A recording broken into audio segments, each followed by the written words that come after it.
I'll call this meeting to order. This is the City of Bloomington Common Council budget hearings for 2027.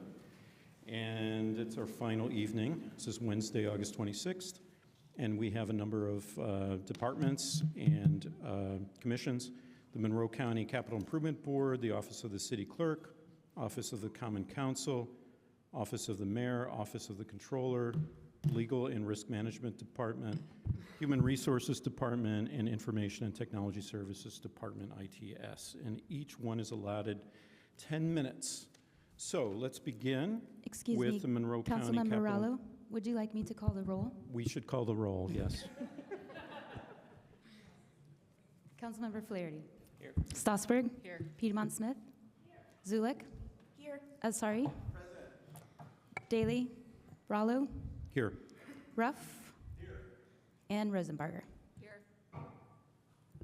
Thank you, Deputy City Clerk McDowell. So with that, we'll begin.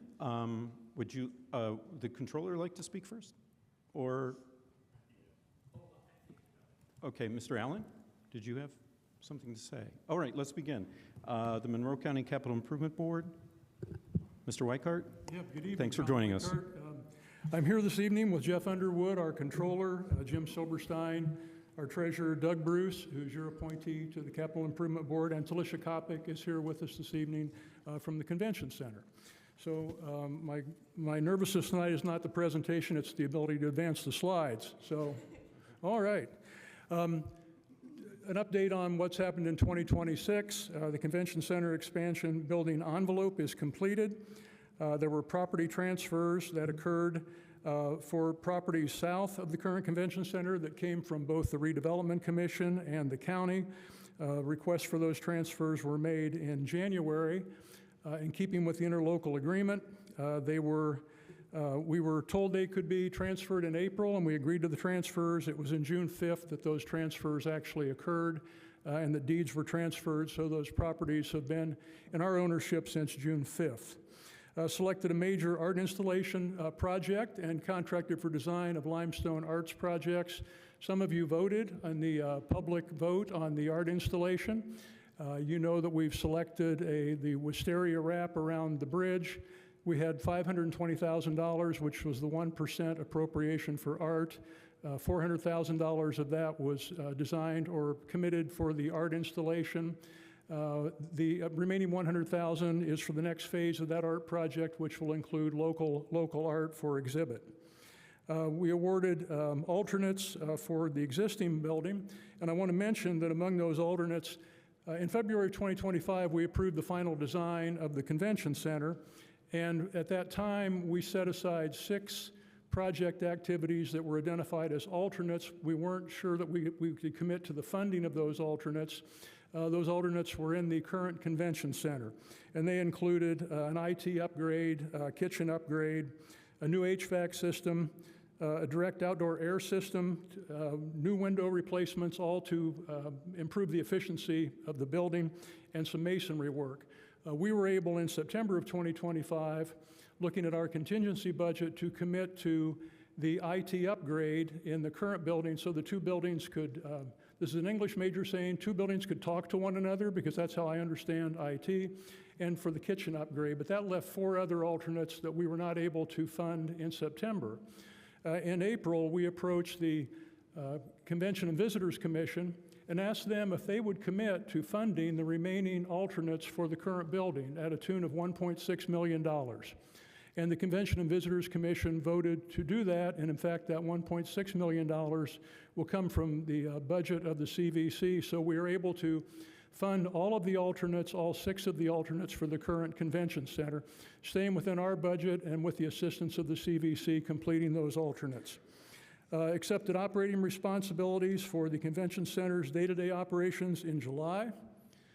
The new building target completion date is, it says January 7th. I happen to know it's January 8th because January 8th is Elvis's birthday. And so I've put a picture of Elvis in the construction office, and they know January 8th is the completion date for the Convention Center. We'll then move over into the targeted completion of the current building and the renovations in the current building, which will include those alternates that I identified for you just moments ago. Let me turn this over now to Mr. Underwood, who will talk with you about the budget, both for the convention center and for our project, and Talisha Kopic's here as well for any questions you have later. Thank you. Good evening, Jeff Underwood, Controller for the Capital Improvement Board. We're here to present two budgets for you this year. The last budget for the food and beverage funds that the city set aside for related to the construction of the existing and current facility. And then the interlocal agreement calls that both fiscal bodies, the county and the city's fiscal bodies, will approve the annual operating budget for the convention center going forward. So we're going to present the 2027 operating budget as well. As noted for this request, this funding comes out of the Food and Beverage Fund. It is included with the Controller's office as well, and a part of the larger appropriation for the full city budget. For 2027, we're proposing no personnel costs. In Category 2, supplies, $1,000. In Category 3, professional services, internal, for legal, controller, and owner's rep, insurance, website, and then other. And if I can figure this out, all right.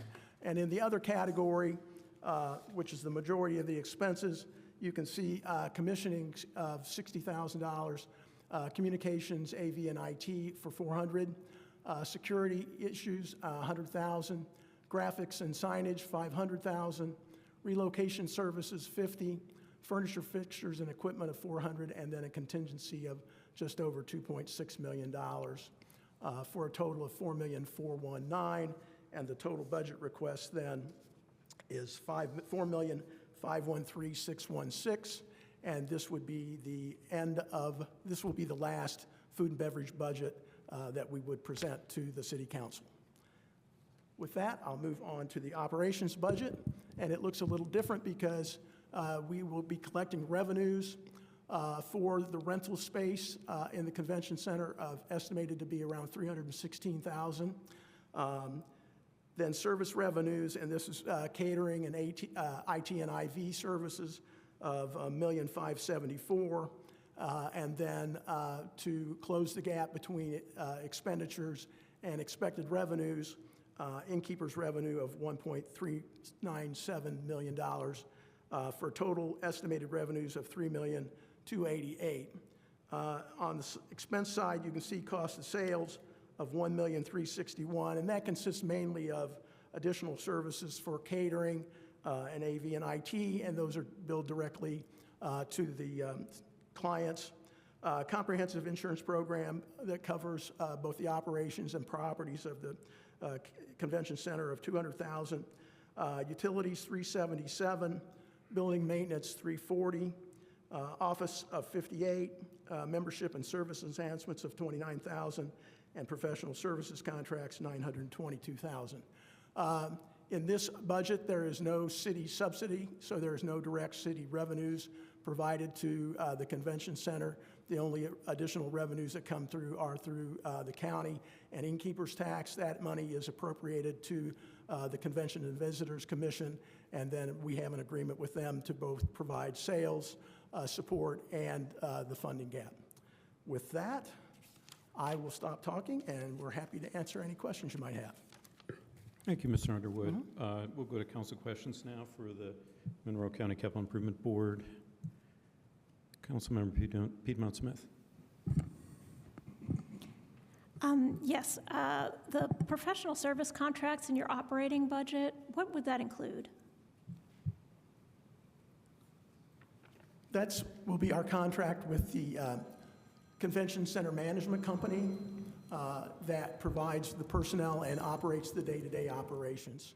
So all the staffing and related cost to providing us that service. So Talisha works for that company. This is the company that has managed the convention center on behalf of the county from its inception, and the CIB is going to continue to employ them to do that as well. Is that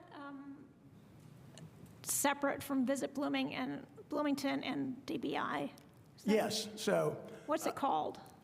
So the innkeeper's tax is managed by the Convention and Visitors Commission, and that's in a county-appointed board. They contract with Visit Bloomington for their part of it, and then they contract with us to provide funding and sales support for the convention center itself. The day-to-day operations are then through the CCMC. CCMC, Convention Center Management Company. So that's what it's called? Yes. Okay. You can see that there's Yes. so many entities, it's sometimes it's hard to keep It's track. taken a while to wrap our heads around all the different groups that are involved, but our relationship, the CIBs, will basically be with the CVC and with the CCMC. Okay. My other question is, so you expect all construction costs and renovation costs to be completed and closed out next year? You say you don't expect to bring us a budget for 28? No, we will not need to bring you a budget next year for food and beverage. We expect to be closed out. The actual construction will finish up July 1st. It'll take us several months to close out all the final invoices, the commissioning, the handover. I would anticipate that we would be fully done no later than early 2028, but we wouldn't need any additional funds for that. Okay, thank you. Further questions from council? Councilmember Zulik? You. I hear that we've been doing very well in sales moving forward. I was wondering if anyone could speak to that. Yep. Commissioner?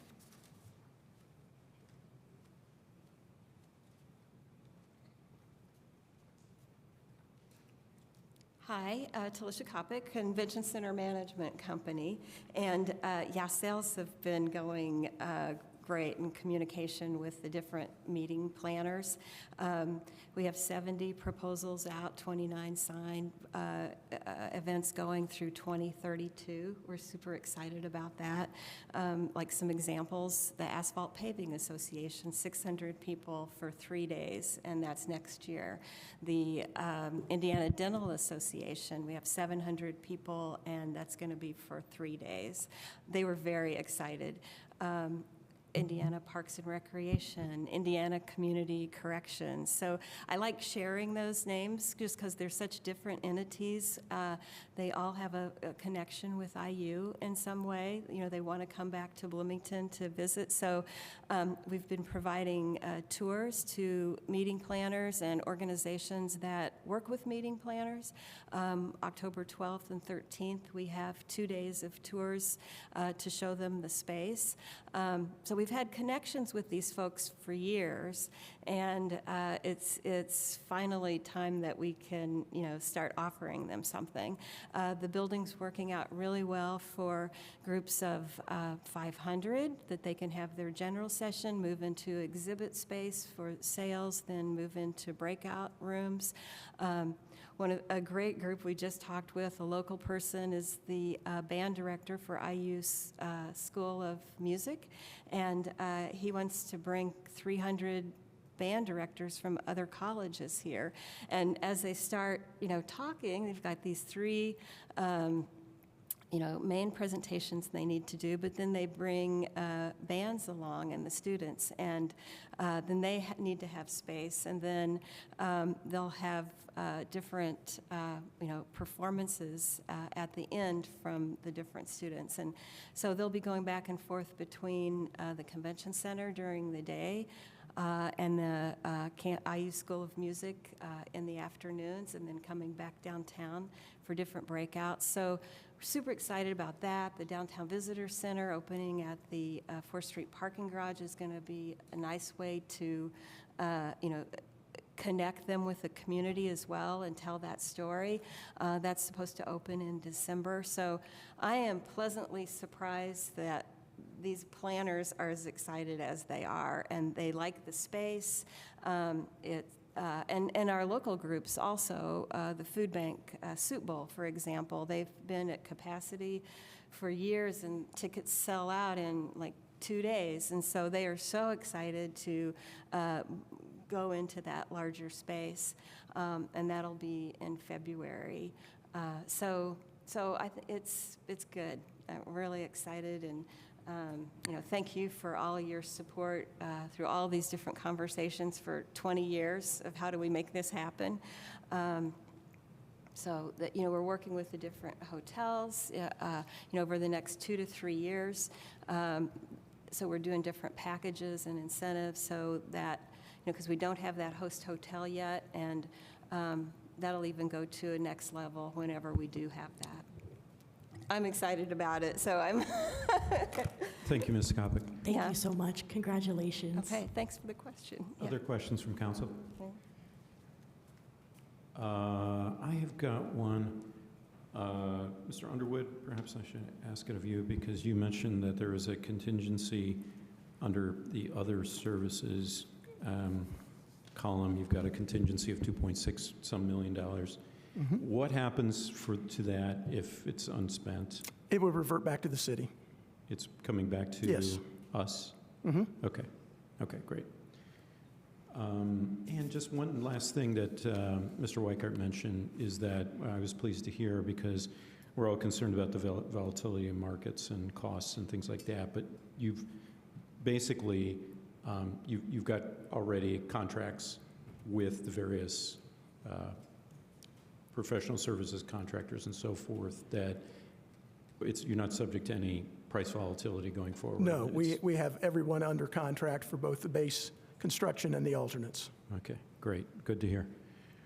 Okay, if there are no further questions, then we will go to the public. Is there any public here that would like to speak on the Monroe County Capital Improvement Board budget? Please state your name, and you have 3 minutes.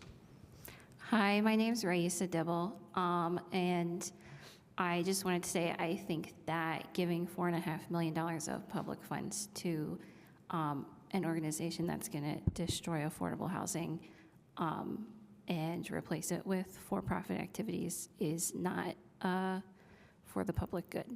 Thanks. Thank you for your comments. And my other question would be, if the operating budget is a net zero after you include non-operating activities, would there be a net loss? A net loss. Okay. Thank you for that.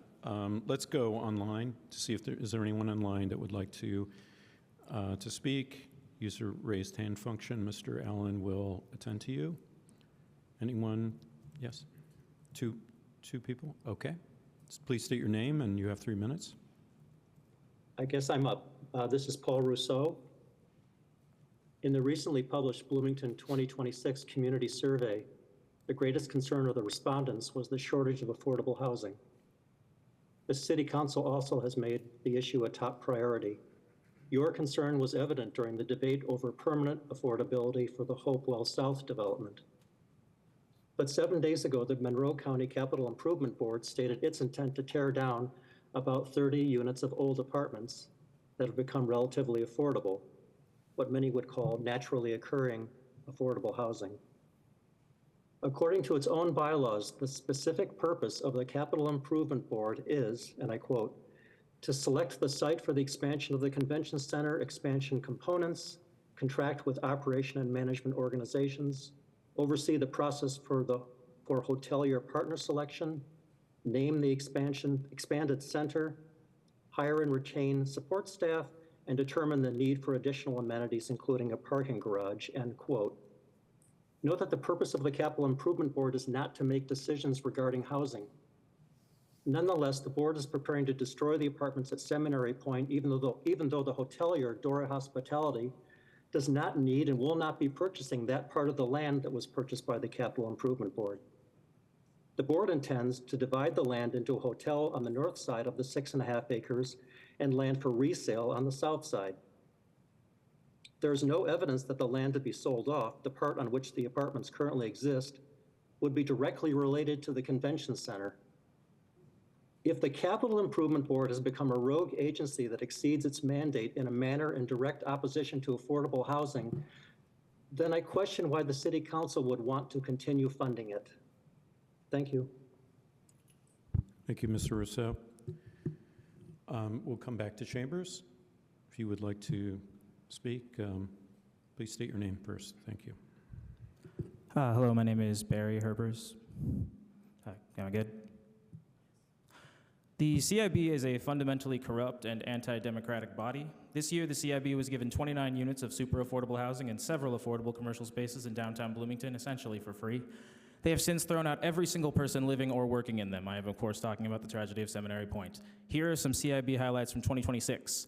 Under the CIB's watch, a family recovering from addiction and expecting a second child was forced out of their apartment. Under the CIB's watch, a young man's rent was raised 20% every month until he was forced to leave his home. I doubt any of them even know that happened. Under the CIB's watch, a 70-year-old woman with cancer was forced to leave the home she lived in for 10 years. They messed up businesses too. Friendly Beast Cidery and Blue Tip Billiards were the only social venues within walking distance of my house. The CIB forced them both to close last week. There are now 0 social venues within walking distance of my house. Sounds like Friendly Beasts narrowly managed to scrape together a new location, but Blue Tip is destroyed. The CIB is destroying my neighborhood, and now their president, John Weikart, that guy over there, real bad dude, is parading around calling Seminary Point a public nuisance. These buildings are covered in beautiful murals. I watched one of them get painted, and until last week, this place was a hub of communal activity. The CIB is destroying my neighborhood, and for what? A corporate subsidy so taxpayers can buy Dora Hospitality, a new hotel to service wealthy tourists while they walk around on my neighborhood's corpse. But it's actually even worse than that. They're not even building the taxpayer-subsidized hotel on Subsidiary Point. They're building it next to Seminary Point. All of those people's lives were ruined and businesses uprooted because the CIB never wants a wealthy tourist to see a poor person. At this point, any rational person starts thinking, Jesus Christ, who elected these people? And that's the rub, of course, you know this. The CIB is an unelected body with no public oversight and no accountability of any kind, other than the money local government gives them. Throughout the tragedy of Seminary Point, you, City Council, are the only relevant body that has not shown abject corruption. The CIB are the worst of the worst. It is their job to make life harder for poor people so that it can be easier for wealthy tourists. And it is unconscionable to give these villains another cent. You cannot keep letting them do this. Make your term on City Council mean something. If you give them one more cent, I will never, ever forgive you. These people are scum. Thank you. Okay, thank you, and let's go to the online. Mr. Allen.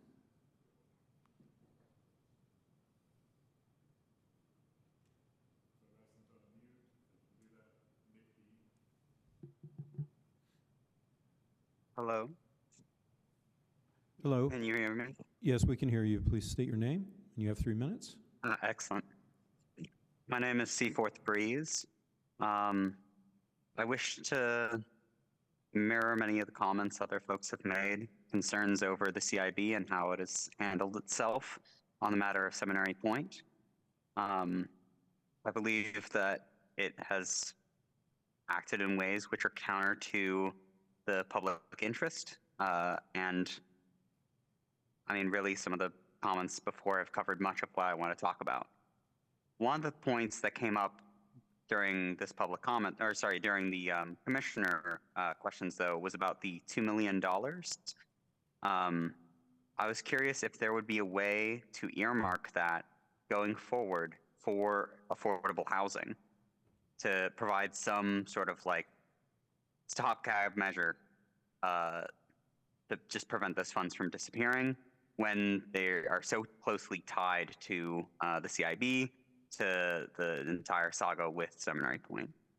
I wanted to also echo previous comment stating that I think the City Council has taken concrete steps through this sort of like, through the Seminary Point saga, and that has been noted and has been appreciated.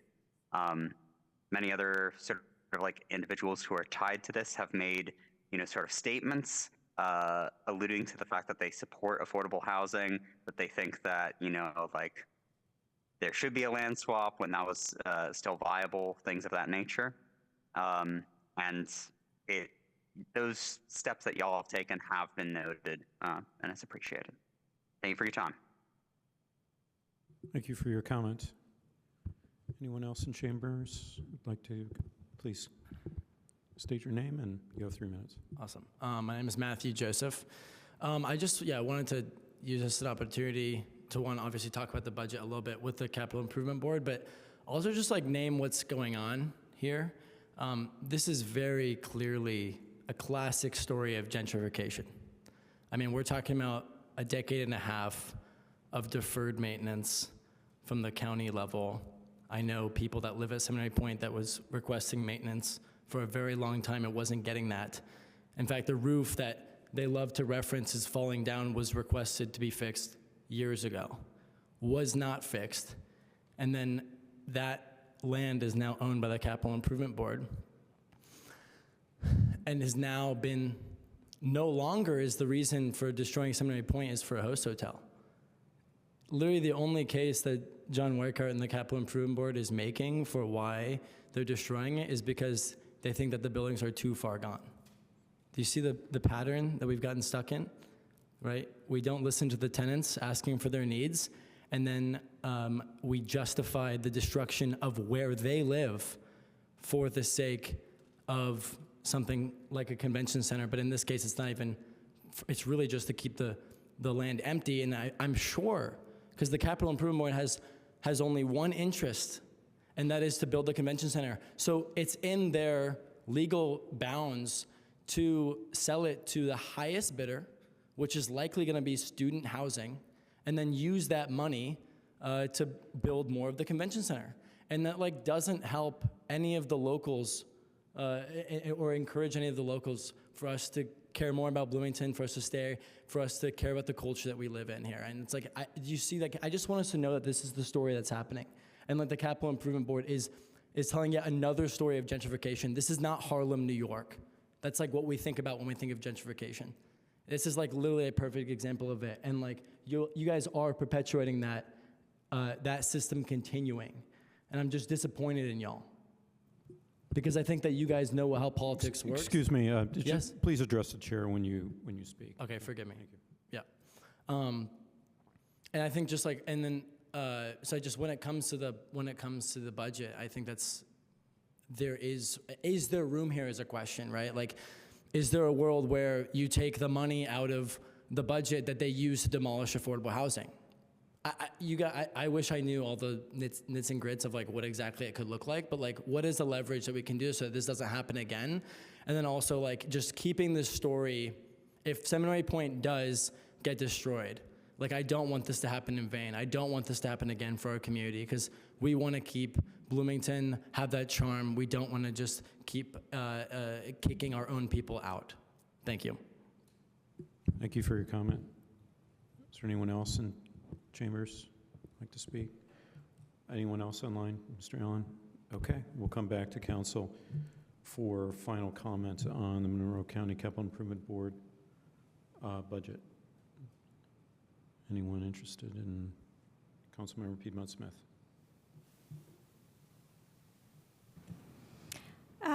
Two comments. First of all, I did ask Mr. Underwood for a more detailed spreadsheet showing revenues and expenditures and comparing it to 26.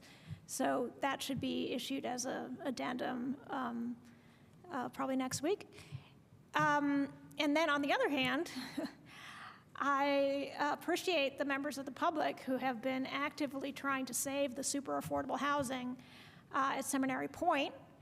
And I do recognize that we have some leverage here because they're asking us to approve their budget. So I'm going to be reaching out and talking to folks at the CIB and talking to my colleagues and seeing if we can do anything to either preserve the housing or some of the housing that's there, or have some funds from the sale of that land, or all of the funds, all or some, designated for low-income housing.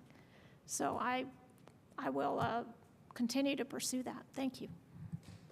Thank you. Other comment? Councilmember Flaherty.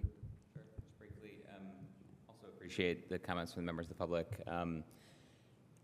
There have been a number of decisions the CIB has made over the years that I've really disagreed with and thought were not at all in the public interest. I've also been bothered by the structure and what I believe to be a general lack of accountability of that body.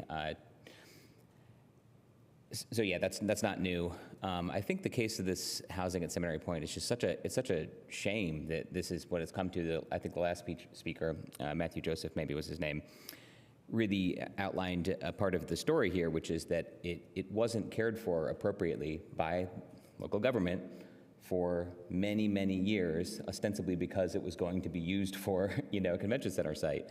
That was always a stretch because it's so far from the designated site, and it's just sad because it was so avoidable. Maybe it still is. Maybe there's some other benefits that can be salvaged, but yeah, it really is a shame. I appreciate folks advocating to preserve affordable housing that we have occurring near our downtown, and appreciate your comments tonight. Thanks. Thank you. Other comment, Councilmember Rosenberger. Thank you. I also appreciate the public comment today. I think it is a huge shame and a just great disappointment where we are. Thanks for the other comments. I don't want to say the same things. I mean, it was either 9 of 9 of us or 8 of 9 of us that asked for a land swap, and it seems to have not mattered and not been really considered well by the RDC, the administration, and the CIB. I live right there too, so I say I think it is the best place to live, and I think it is the most awesome place to have affordable housing. You don't need a car. You literally walk across the street to a grocery store. I think it was like a challenge to maybe keep it, but like we can do hard things, and a lot of times we choose not to, or we again choose to just give money to, tourism in a way that I think is not helpful. And I was against the convention center from the get, and this just makes it even harder that not only do we have this convention center, but we also have lost so many affordable units. I also find it ironic that we did a PUD at Hopewell, and there's quasi-affordable housing happening there. This is catty corner to that, but for some reason, I don't know, it's not shiny and new, maybe that it just wasn't cared about or thought about in the same way, but this could even have been an extension of Hopewell that it feels like really wasn't considered. I had something else. I think, it is hard when you're advocating against some entities that have a lot more access to the media and press releases and all those things. These units had hand rental permits, so they weren't, maybe they needed some long-term maintenance and it was ignored for the decades, but they were legally rentable in our city. And so like the narrative that like no one should ever be living like this is like this city gave the landlord authority to rent these. And I know there's like dead rats and things that definitely needed to be addressed, but like I'm just saying the narrative that they should be torn down because they were so gross, it's like, well, we gave them permits, so they must have been good enough to live in, is what I'm saying. And they were good enough to live in. So I just wanted to put that out there too. So thank you all for coming, and I think too, a lot of us are in contact with you all and continue to ask for things and keep us updated whenever you want. Thank you. Any other comments from council? I just want to say thank you for the comments regarding this. It is tragic, and the last speaker, I think, really made some very salient points about how the intention of particular bodies that are not malicious but are working in with certain tasks and priorities in mind are motivated to do something that would be contrary to the interest of the general public in some case. I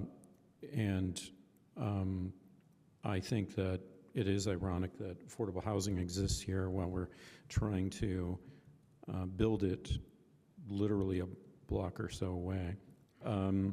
So the council as Councilmember Rosenberger said, the council's recognized this. We made requests.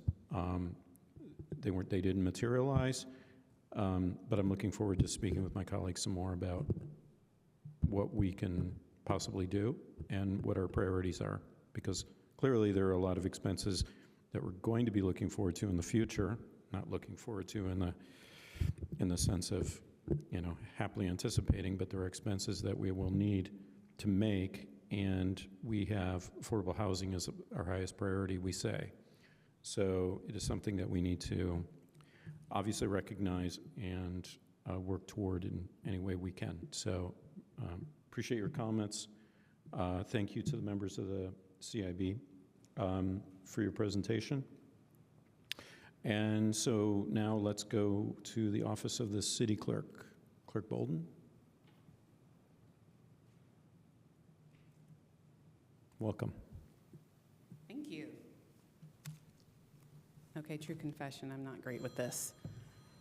So, good evening. My name is Nicole Bolden. I'm the Bloomington City Clerk. Thank you very much for taking the time to listen to our budget presentation. I want to give you all a fair warning. I'm going to try and talk fairly quickly because I wanted to make sure that if you had any questions about the memo that I submitted to you, you have time to also ask for that. In our office, we have 5 full-time staff members, including the clerk. Our budget is going to see a roughly 5% change this year. Most of that is in the COLA increases that are in place for all staff members. I did not account for, and my apologies, for any step increases that we may see in seniority for clerk staff. So that might vary or change a bit prior to the final budget being presented, but I want to make sure you actually have that flagged. Other services now includes about $4,000 for insurance premiums. That I think has been consistent for other departments where you've seen that, and we've kept supplies flat. We have, over the last several years, tried not to do major increases unless it was dictated by increases in supplies, and we've tried very hard to do more with the same whenever possible. So we've continued that process. In 2026, you know the highlights, we've talked about them a bit, but we have continued to update our legislative record. We've kept the code current and updated. We've also looked for a new codifier. Part of that is so that we can actually get a faster turnaround on our city code and have fewer errors. We've improved the boards and commissions recruitment. Thank you very much for adding that position last year. We've seen some really amazing things come out of that program, and we've continued with our adjudication of parking citations and citation trends, tracking them. So this is the role of the clerk's office. For all of you, I think you're at least vaguely familiar with what the clerk's office does. I joke just a bit.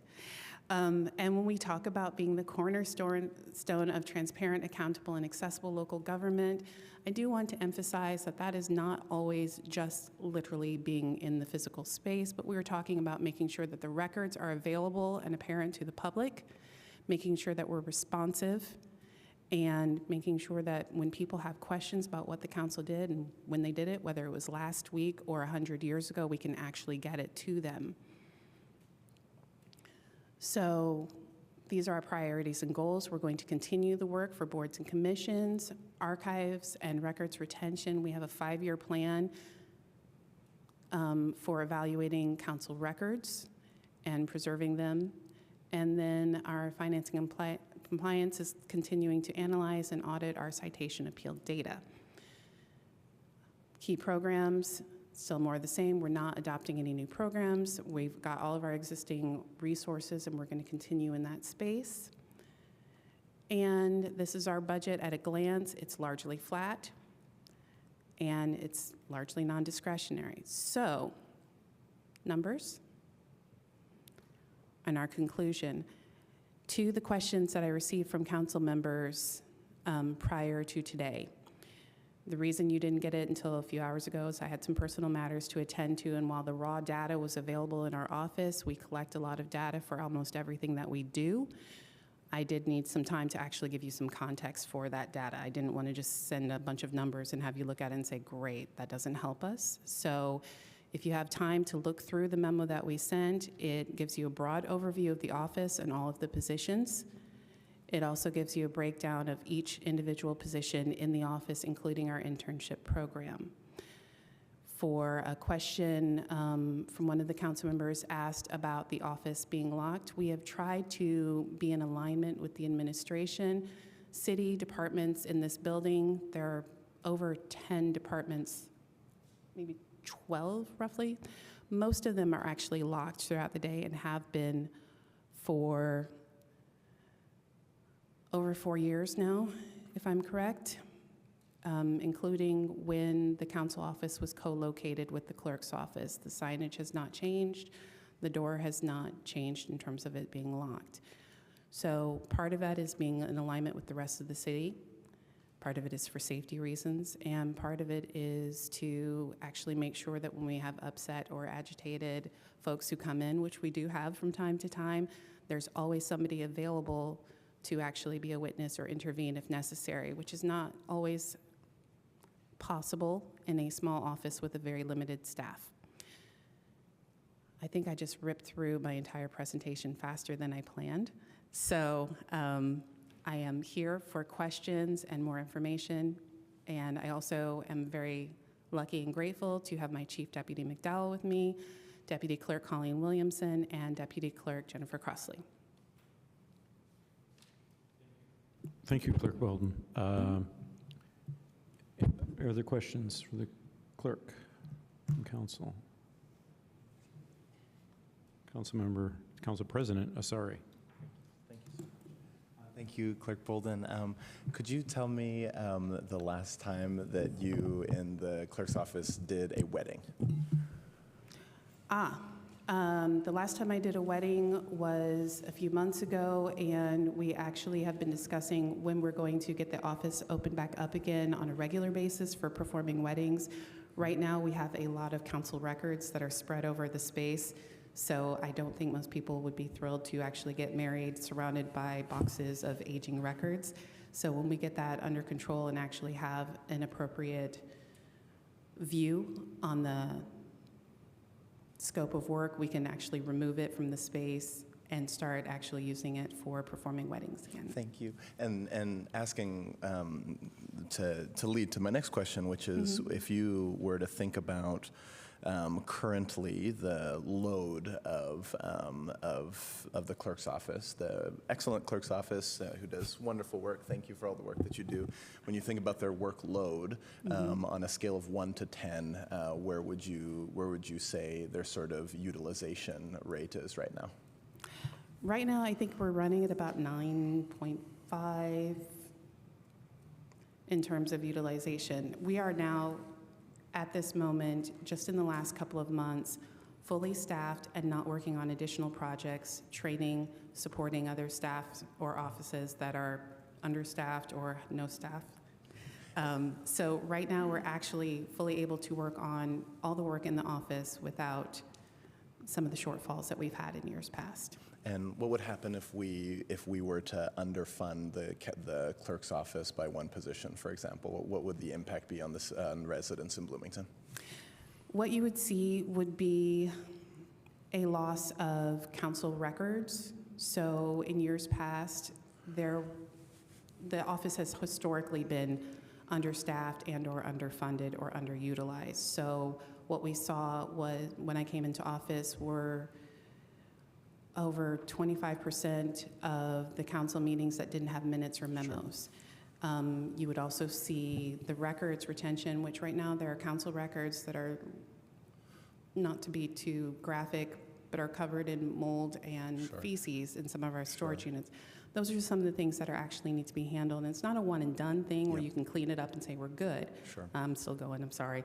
But I do want to underscore also, you'd see a slowdown in services. So those parking ticket appeals that are handled, instead of being handled in 3 days, which is the median number right now, you would actually see it slow down to 2 or 3 weeks at a time. So the public would feel the impact in ways that are not like, my trash didn't get picked up, but when you need the service, it slows down or disappears. Thank you. I have a follow-up, but I'll ask it at my next chance. Okay. Okay, in the meantime, are there other questions? Councilmember Rosenberg. Hi, thanks. Question about the COLA and if it is divided out in some way. I think this says personnel services 5%. And is that, I think the city was doing 2.7? Oh, yeah, those are numbers that I got from the controller's office, but from the numbers I've seen so far, it's going to be just in the base salary, yes, but there are also differences in, there are other costs that are associated with salary, so your total compensation per person is not just the base salary, it's also additional things, and insurance costs, thank you. Okay, thank you. Further questions? I'm going to ask one. We'll go back to you, President. Sorry. Yeah, I was, thank you first for going through in great detail about your staff duties and responsibilities. It was very helpful. One thing that I really noticed, brought my attention to this, was the median parking appeal resolution time has dropped significantly from 15 or 13 days to 3 on average now for the last couple of years. That's pretty astounding. That is largely due to now having staff Yes. that can take that on. As I see, right, both 2 deputy clerks, one 75% of the time and the other 25% of the time. It's an important duty, and I would also mention that it seems to me that we've been much more efficient with boards and commissions. Oh, yes. Thanks to Chief Deputy Clerk Crossley, who's done an outstanding job. Are we, in your mind, most efficient? I mean, is there still efficiency? Is it? You ask it. We can ask it together. Councilmember Sari would like to know. Okay. If this is optimized right now, or we could even, are there ways in which we as council maybe could step up and provide greater efficiencies for you, for instance? It is a bit like, I don't see herding cats here on your documented duties, but that's one of them. Anyway, if you'd like to speak on that, or you want to. That is a loaded question. So I will say, no, we're not fully optimized. I think we can always do better, and we're still exploring ways that we can actually streamline and be more effective in our roles, because ultimately the goal of the office is to serve the public and to make sure that 50 years from now, we're usually looking at things through a 50-year lens, like what's going to happen in 50 years? How will this actually play out?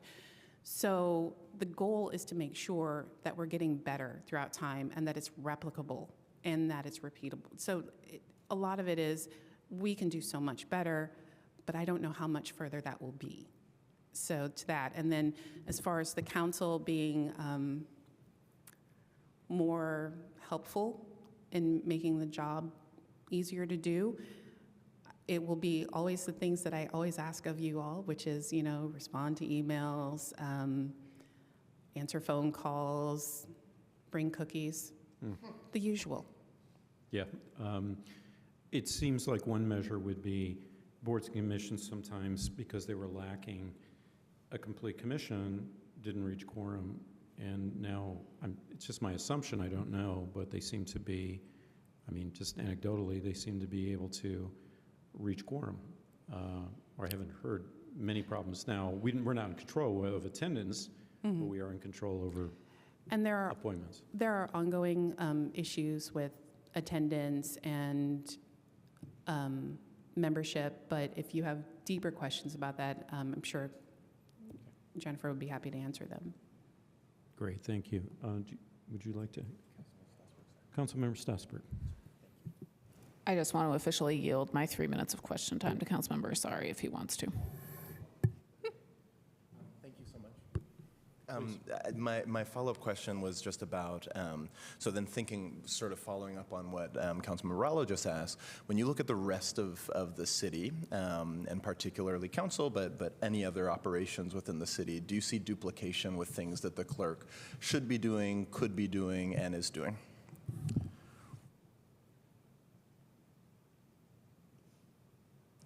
Over. Yes. Could you please specify? I'd prefer not to. Well, okay. I'll write. Okay, let me writing, rephrase. I can ask it in writing if it's. It's not totally fair to make you ask that. I think there are on the duplications spot. and layers, but to be clear, the clerk is a separately elected office, so there may be duties that are being handled through the administration, but appropriately they are supervised through the administration, and they are speaking for other departments as opposed to the clerk's office. While speaking for the city, it is not speaking in the same way. Similarly, there are duties that in the past council staff have done that have traditionally belonged in the clerk's office. It is not now. It's a duplication of effort and/or time, but that is the choice that you have, as a body have made, and that is absolutely your right to do so. I do think moving forward, you have had this opportunity to look at your staffing and how your office is organized. It is entirely up to you as to how you follow through and what you continue to do over the next few years, but I do think that you've had 9 staff members get hired and leave the city over the last 6 years. So it might be worth looking at what you're doing and deciding if there are duties that can be spread out or moved into other places. Yeah. And that's why I didn't really want to answer that, because I didn't want to. But that's exactly what I was trying to get at, which is, I mean, obviously in the second we're going to talk about council budget. I mean, I think that's a relevant question. That's where I started with trying to understand how much like workload and you feel like we're having. But I think there's another side of this, which is I've been talking, with department heads, with different, I've basically asked the same question across the budget, which is like, what happens if this position doesn't exist, if we don't backfill this position, or if we just eliminate a position? And what's interesting is in a lot of cases, one of the answers that comes up is, well, then who's going to deal with Commission X? Is kind of like a fascinating answer that comes up a lot in a lot of different spaces. And so it seems to me that we do a sort of disproportionate amount of work with commissions and boards, but then we've created this new position. So I'm just sort of interested if that can be better leveraged, if that can be changed, and then if we were to lean more on those things, like what that would mean sort of for the staffing in the clerk's office, budget, et cetera. So not enough time to answer that question now, but so it sort of ended up being a comment more than a question, but I'll send that to you in writing as well to follow up. Okay. If I may, I know there was time it's up ceded. to the chair. I absolutely can. There was a study that was done that said they needed to have one person take ownership of the boards and commissions, to take the broad overview and look at appointments, communicating with the public, applications, all of those things. And so the council looked at that study, looked at the position, what was needed, what the public was saying they wanted, and they actually created that position and put it in the clerk's office, which was recommended. I think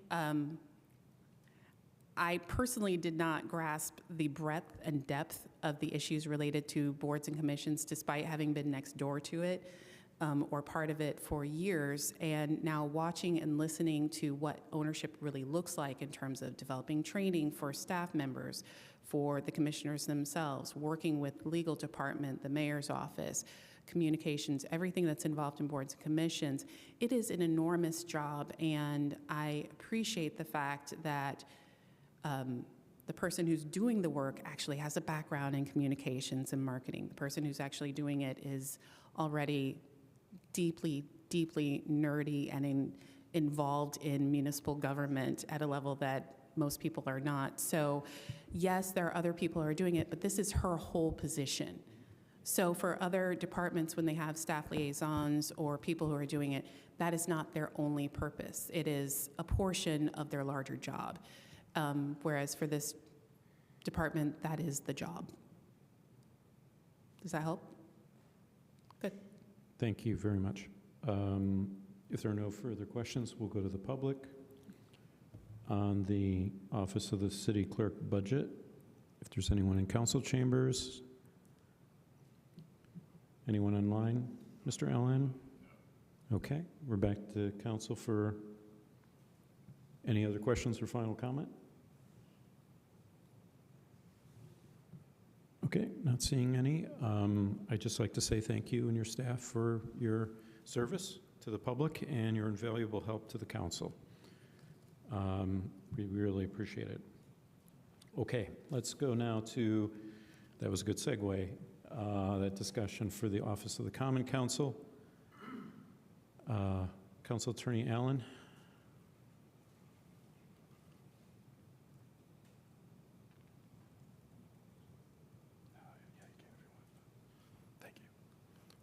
Hi, Larry Allen, interim attorney. To the extent that the clerk suggested that I'm redundant, I'm happy to accept that. And I just really appreciate her taking that on. Additionally, I would also like to thank all my full-time staff for joining us tonight. It's been wonderful.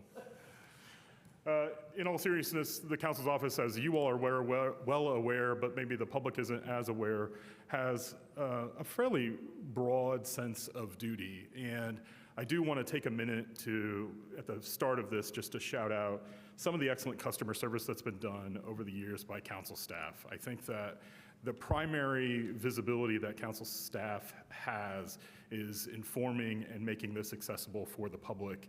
And to the extent that the prior staff set up systems and has been trying to incrementally improve that over the years, I really applaud them, because at the end of the day, all we are is to make, one, the council be able to do their jobs as effectively as possible, but also make sure that public meetings, the information that's flowing through the council office, is accessible as possible.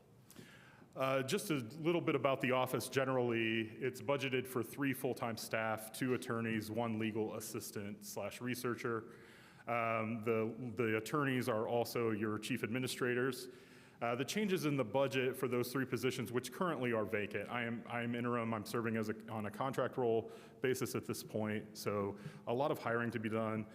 The budget change then for 2026 appropriately is mostly salaries. So not only cost of living increase, but understanding that these are open positions and to bring it in line with the potential ranges. So if you get experienced candidates, you could actually offer them the full range of salaries. I don't expect that you will actually end up spending that full amount necessarily, but it needs to have some flexibility to allow the council to hire appropriately for the next year.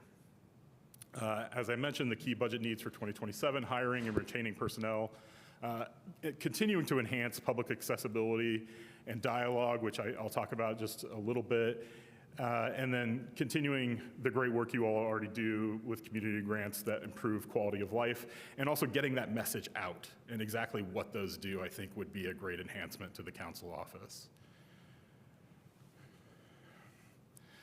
In terms of 2026 highlights, one, also in great seriousness, thank you to the clerk staff and the city staff for helping aid us during this time of transition. It's been no doubt a challenging year for the council office. However, people have stepped up, have aided us, and have been very understanding. And that's obviously when the city works best, is when we're all working as a team in the same direction. The council itself has issued $500,000 in Jack Hopkins social service grants, which end up being, in large part, some of the lifeblood that goes into our great nonprofits providing services throughout the community.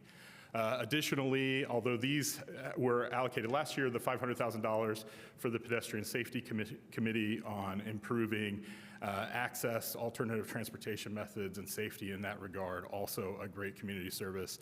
That committee is set to meet at the end of this year. Another $500,000 is proposed in this budget for those grants as well. And then also this year, just the council, this is more your highlight that I'm stealing from mine, so thank you.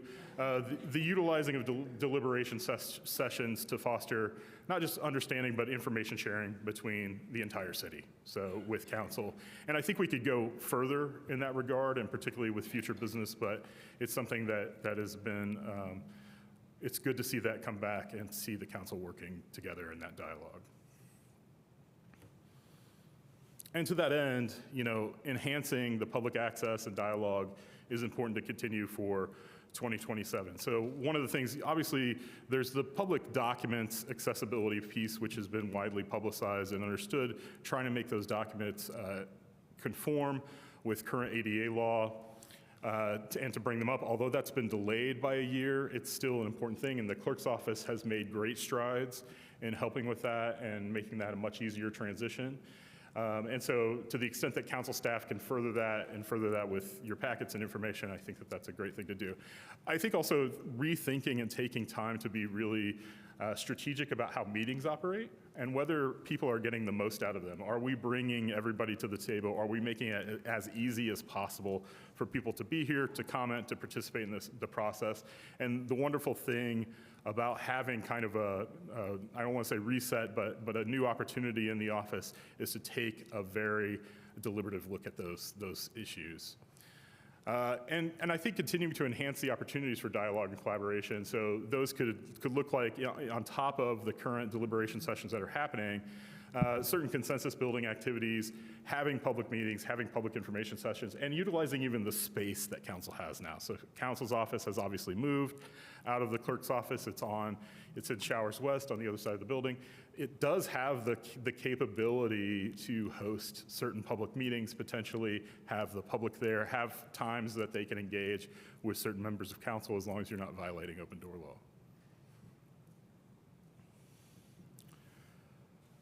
And then, I mean, this seems like more of a high-minded bullet point to improve the quality of life for residents, but I think at base, that's exactly what our grants do and the council grants do. And so to the extent that, again, the council staff in the past has done a great job of administering these grants to the extent possible and with the support of city staff and continuing to support those policies, but also looking at reviewing everything that comes before council with an eye toward the comprehensive sustainability practices that the city has adopted. So whether that be the comprehensive plan, the sustainability plan, et cetera, being a little bit more intentional about utilizing those in decision-making and how legislation is getting put forward, in addition to the grants, in addition to being a service to public service providers.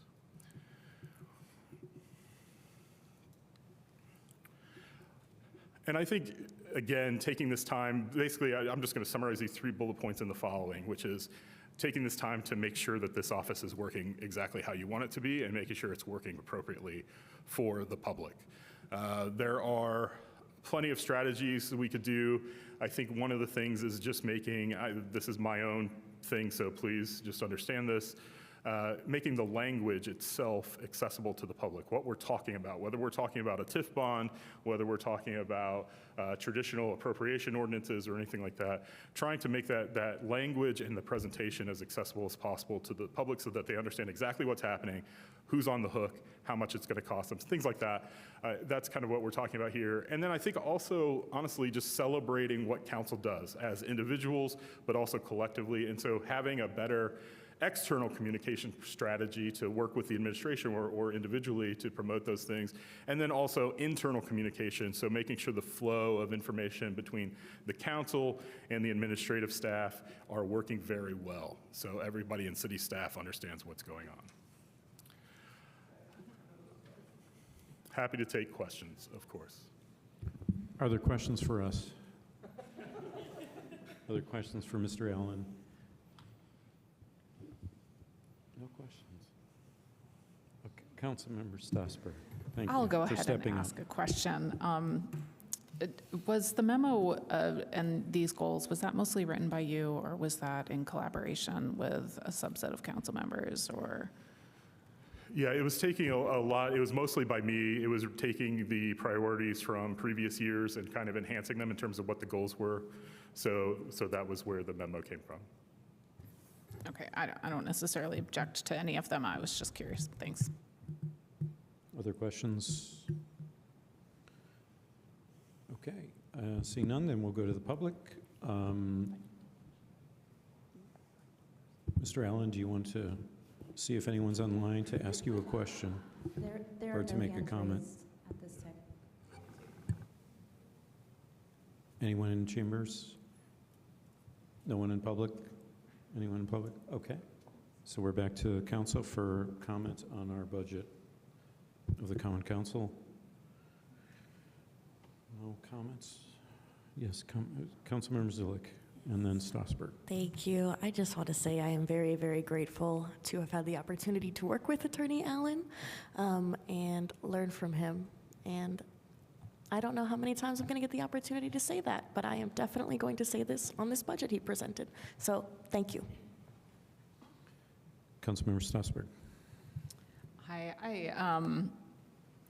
I think that this was maybe the clearest presentation of the challenges that council office has had over the last 6-7 months. And I also want to send a huge thank you to Attorney Allen, because without him, I don't know how things would have stayed together, because he has done a phenomenal job serving so many different roles that are very clearly needed, from meeting facilitation to legal advice and services to assistance with legislation and all of those pieces. And this job that we're doing up here, like sometimes it might not look like a lot, but it's a lot. And one of the ways that it can be managed successfully is to have an attorney who helps us figure out the law and the legal aspects of what it is that we're doing, what it is that we're being asked, and what are the consequences to that in terms of legal ramifications and all of those pieces. And I can't overstate that enough, I guess, how much I appreciate him having helped us with that this year, and how challenging it is as a council to, make sure that we have all of our I's dotted and all of our T's crossed when we have one person who's helping us do that as opposed to three. So he's just done a phenomenal job. Thanks. Thank you. Any other? Councilmember Piedmont Smith. Yes, I also want to express my gratitude to Mr. Allen. We have, a very difficult, we're in a difficult period for the council. We have no staff. Mr. Allen, of course, is a contract attorney, administrator, and we very much appreciate the work that he's done, and we're very lucky that somebody with his expertise was available. But I do think that, to put a positive spin on this, the fact that we have no staff is an opportunity for us to rethink the office and to rethink, to think about, okay, why is it we found ourselves in a position of having no staff? And how can we organize the work in a way that is more beneficial for the public, for council members, and for the staff members themselves, to have a balance in their work and their life, and to have clearer expectations and reporting lines, and that job satisfaction that I think may have been lacking in the past. So I'll choosing to see it as an opportunity, and I think we, for the rest of the year, we hopefully will hire somebody in the top position and have an opportunity to rethink the other positions to get back on solid ground in 26. Thank you. 27. Other comments?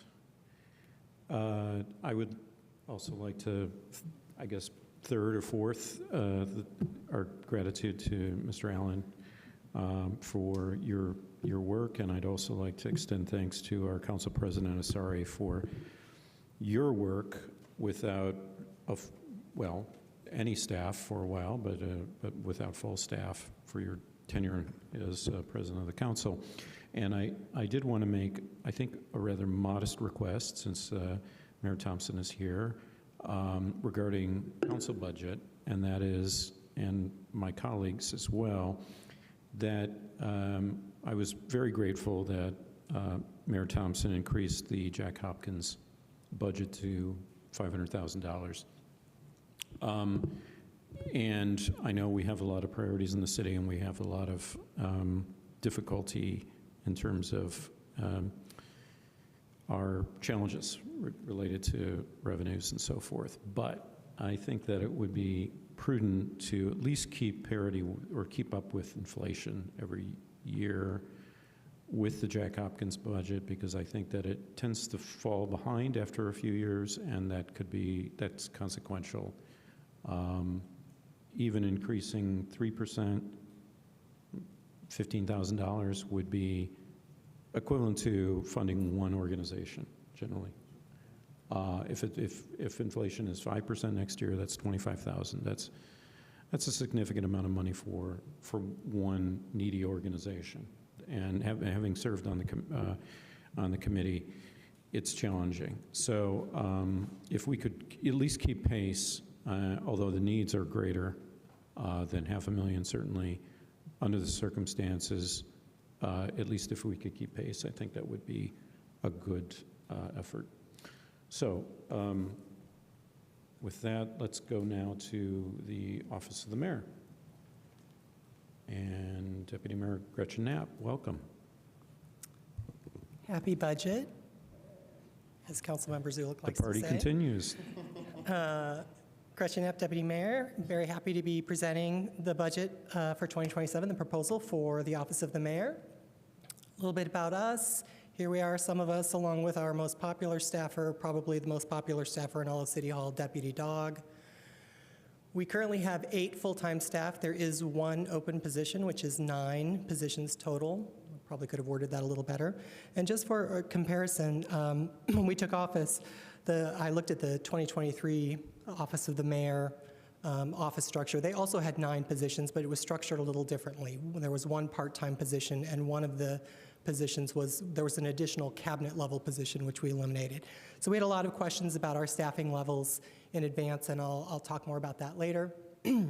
Our budget change from this year's budget is about a 6% increase, and I'll go into those details as well, but it's down to just a few things that are impacting that. So the Office of the Mayor is involved in a very broad range of activities, both within City Hall, externally, very often as a bridge between City Hall and external stakeholders, constituents.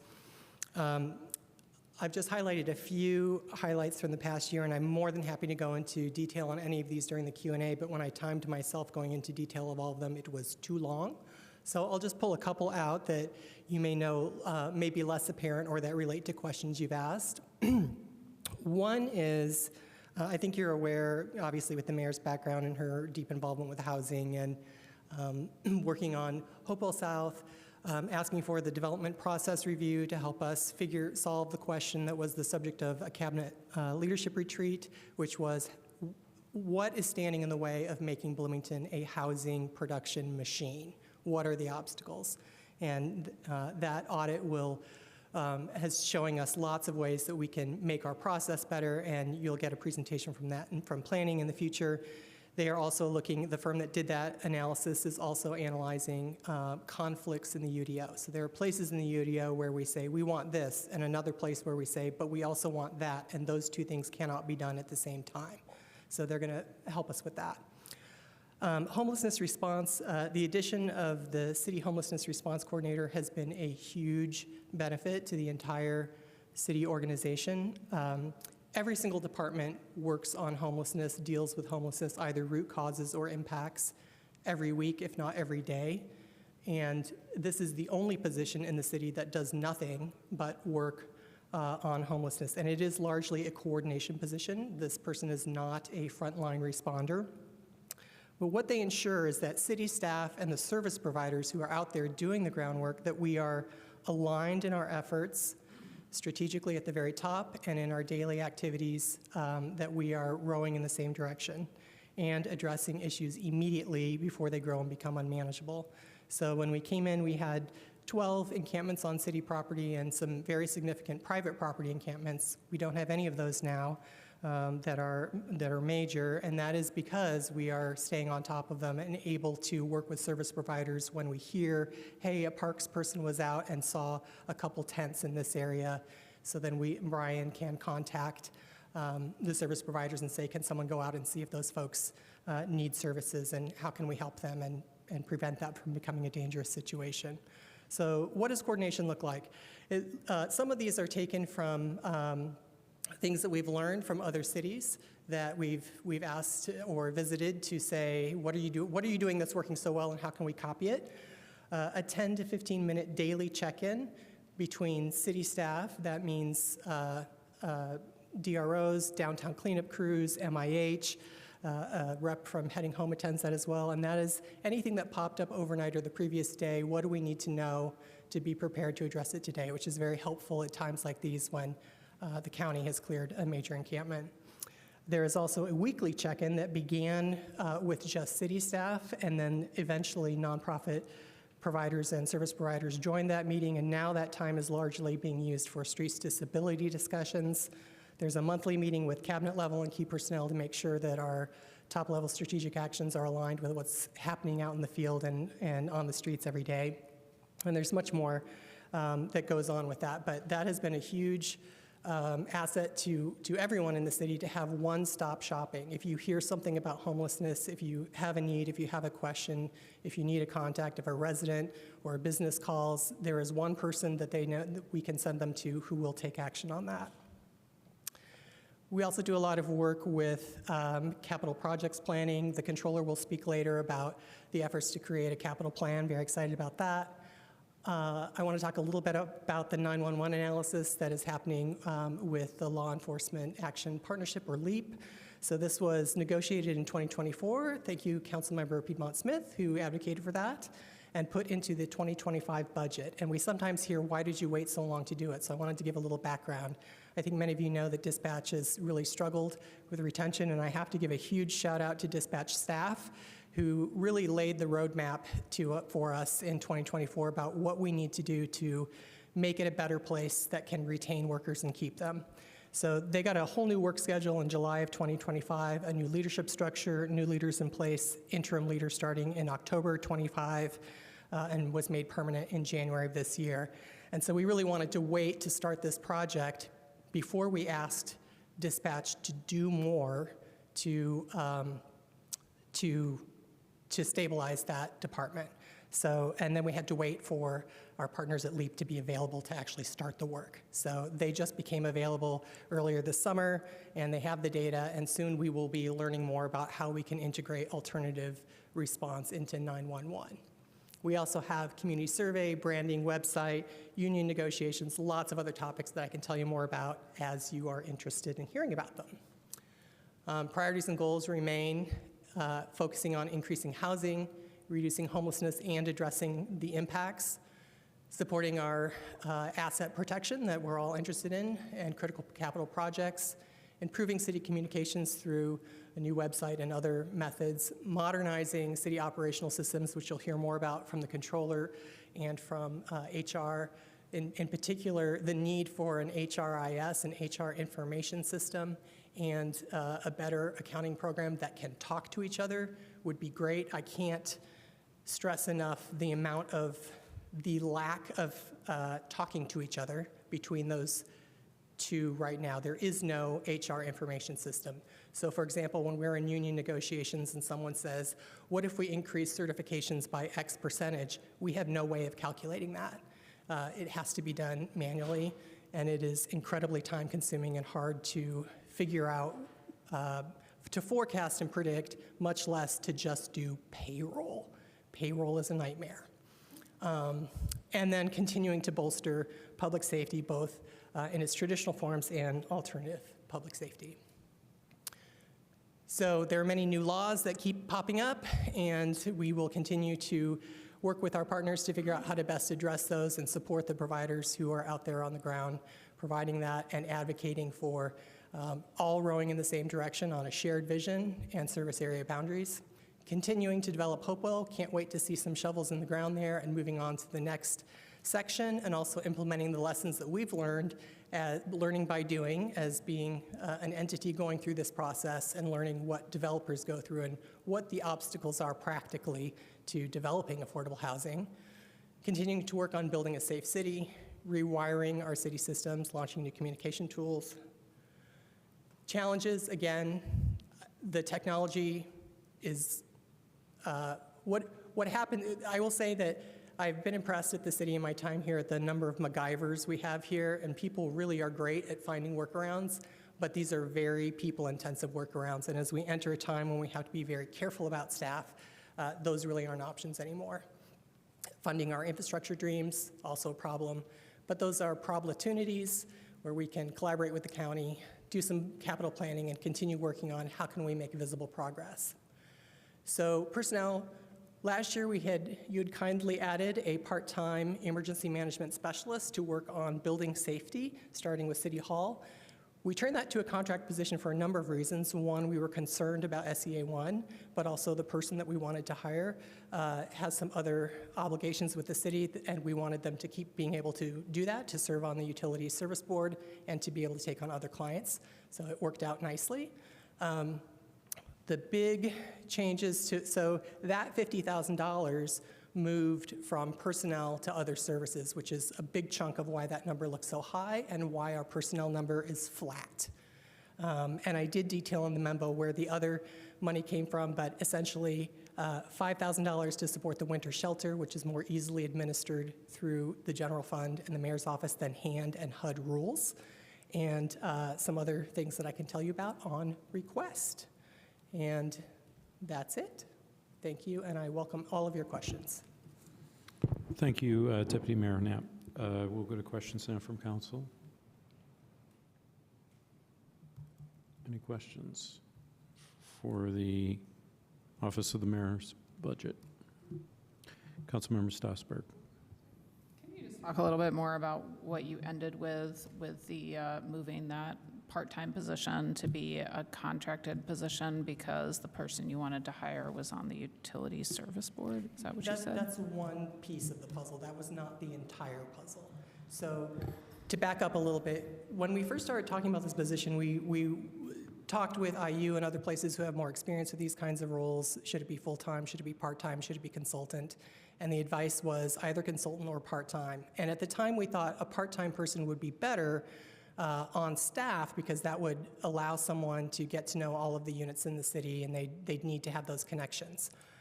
As we interviewed for that role, we did have many candidates who were not from Bloomington or even from out of state, and we had candidates from inside Bloomington who already knew the city very well.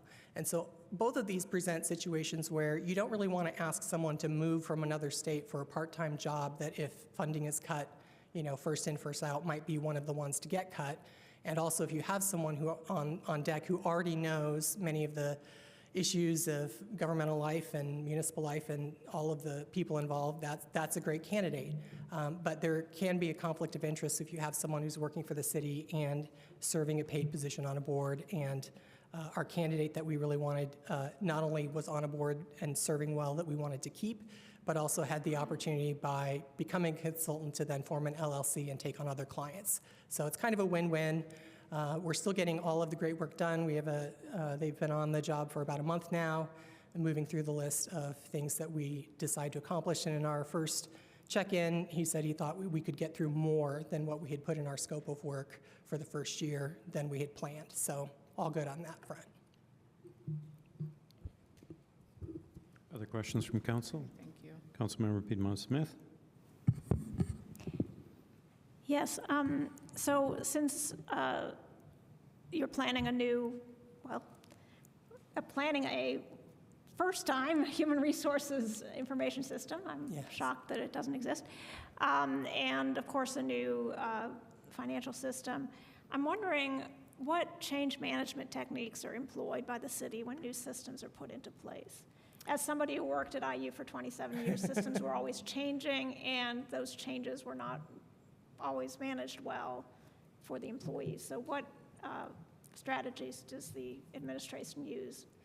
Well, that's a great question, and I think the starting point is listening to staff when they say either we can make this work or we can't make it work. That's step one. If you have a system that people have been making work and they can continue to make it work, you lose a lot of efficiency just in the process of adopting and learning how to use a new tool. In this case, since we have no tool for HR and the financial system, if anyone of you have ever tried to use it, is very opaque, even to someone with a little bit of an accounting background. I think it's fair to say whatever systems we use will be better in terms of being easier to train people on, but there will need to be very in-depth training, and it is a great opportunity to make sure that the processes that we're following also make sense. So, for example, is it the right thing to do to have someone fill out a Word form for a contract cover letter, turn it into a PDF, attach it to an email with a bunch of other things, and email it to someone to get something approved? The answer to that is no. So I think there will be a great sigh of relief, and it is generally felt throughout the city that these are both really big needs. So there will be growing pains, and I'm sure the Office of the Controller and HR will be working very carefully on those transitions. But the relief factor, I think, will provide a huge, will be the wind at our backs as we go through this implementation. Thank you. Further questions? Seeing none, we'll go to the public. If anyone is in council chambers who would like to comment on the Office of the Mayor's budget or online, please use your raised hand function. Any takers? Mr. Allen? No one? Okay. Seeing none, then we'll come back to council for final comment.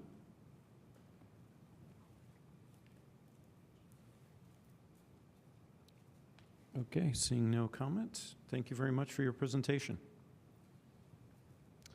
Moving on to the Office of Controller, Mr. McKim. Welcome.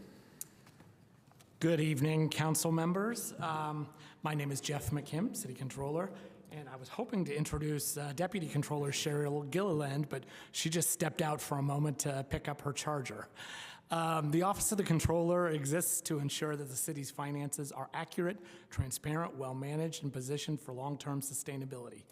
We have 12 full-time, we have 12 full-time employees, including me, and much of the work of the Controller's office happens behind the scenes in support of the entire city government. Our staff makes sure that over 1,000 city employees are paid accurately and on time, that vendors are properly vetted and paid promptly, that receipts and payments are recorded and accounted for accurately, that bank accounts are reconciled daily, and that attempts at fraud are identified and prevented. We maintain the city's financial system and budgets, oversee purchasing and procurement, and provide the financial controls and processes that allow departments across the city to do their work. But before I go further, I do want to recognize somebody who's played an extraordinary role in that work. This Friday, our purchasing manager, Julie Martindale Long, will retire after 36 years of service to the city. That is an exceptional amount of institutional knowledge, expertise, and dedication to public service.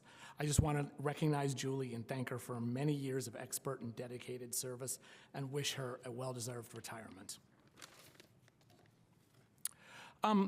As you know, I began serving as controller on January 11th.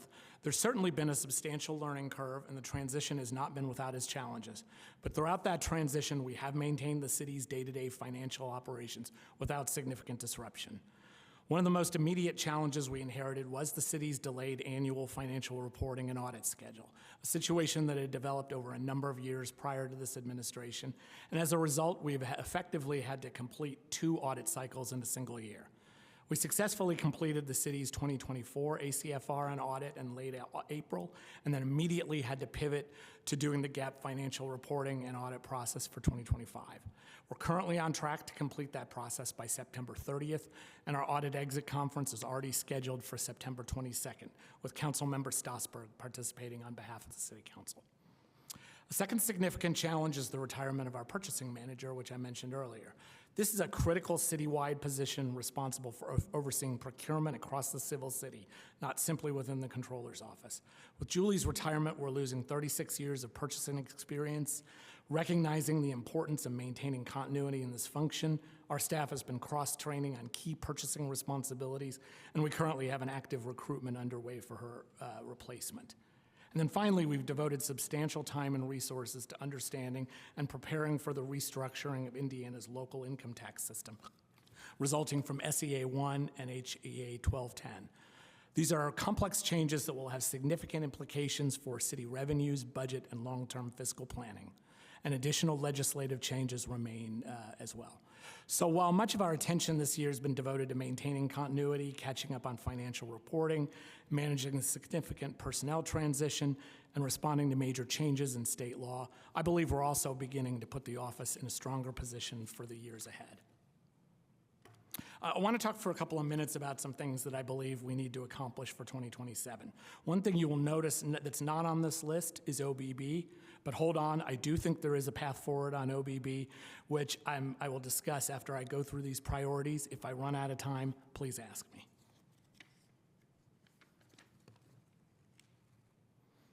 All right, so what are our goals for next year? I've already talked about the struggles with getting caught up with the audited ACFRs and how we're now and will continue to be caught up on the ACFR with the deadline of September 30th.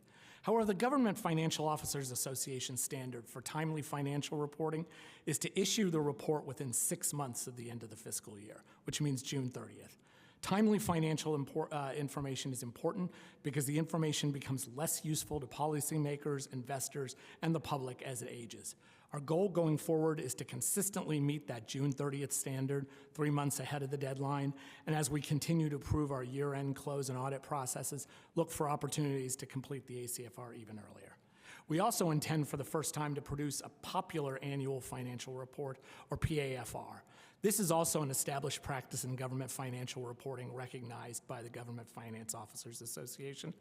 And while the ACFR is necessarily a detailed and technical accounting document, the PAFR presents the financial information in a shorter, more accessible format using plain language, charts, and graphics to explain where the city's money comes from, how it's spent, and the city's overall financial condition. One of the major goals is to develop a more systematic and long-term approach to capital planning. We've been working with our municipal advisors at Reedy Financial Group to develop a capital improvement plan, and we now have a first iteration based on input from our department heads about their anticipated capital needs. This is very much a living process. We'll continue to refine it as needs, costs, and priorities change, but it gives us a framework for evaluating and prioritizing projects across the organization, particularly important as we work within the new revenue and borrowing constraints of SEA 1. And this follows on to some comments that the Deputy Mayor made. We are increasingly constrained by an aging enterprise resource planning, or ERP system, that supports some of the city's most critical functions, including finance, HR, payroll, and utilities. The city has used New World for more than 15 years. It has served us adequately, and it continues to receive necessary security and compliance updates. But the city's operations and the technology available to support them have evolved considerably over those 15 years, while the capabilities of our existing system have not kept pace. I want to emphasize that this is not the case of a system that's fundamentally broken. It works. The problem is the amount of staff time and manual effort required to make it work. From the controller's perspective, routine financial processes involve far more manual intervention than they should. Reports and data extracts frequently require substantial reformatting before they can be used for budgets, state gateway reporting, audits, or other purposes. Invoices have to be entered manually.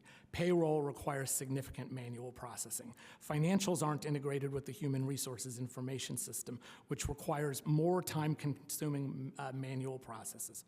Vendors and residents have very limited self-service capabilities. Our ability to categorize and analyze revenues and expenditures is constrained by the structure of the chart of accounts, rather than allowing us to tag and analyze transactions across multiple dimensions, which comes into play when we're talking about OBB. I am definitely running late, so I'm going to have to move on. Another goal, as you know, the convention center lease rental bonds are supported by food and beverage tax revenues. Local income tax revenues were also pledged as a backup, which helped the city obtain more favorable financing terms.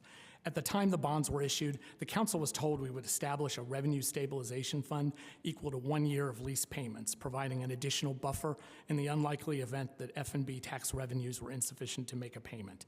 We now intend to fulfill that commitment by establishing an interest-bearing revenue stabilization account with the bond trustee and transferring the equivalent of 2 lease payments from the food and beverage tax fund into that account. If those reserves are never needed for stabilization, they will ultimately be used to make the final 2 lease payments. This accomplishes 2 things. First, it provides an additional layer of protection should we ever need to rely on the lit backup pledge. And second, it provides a clearer picture of the actual available balance in the food and beverage tax fund.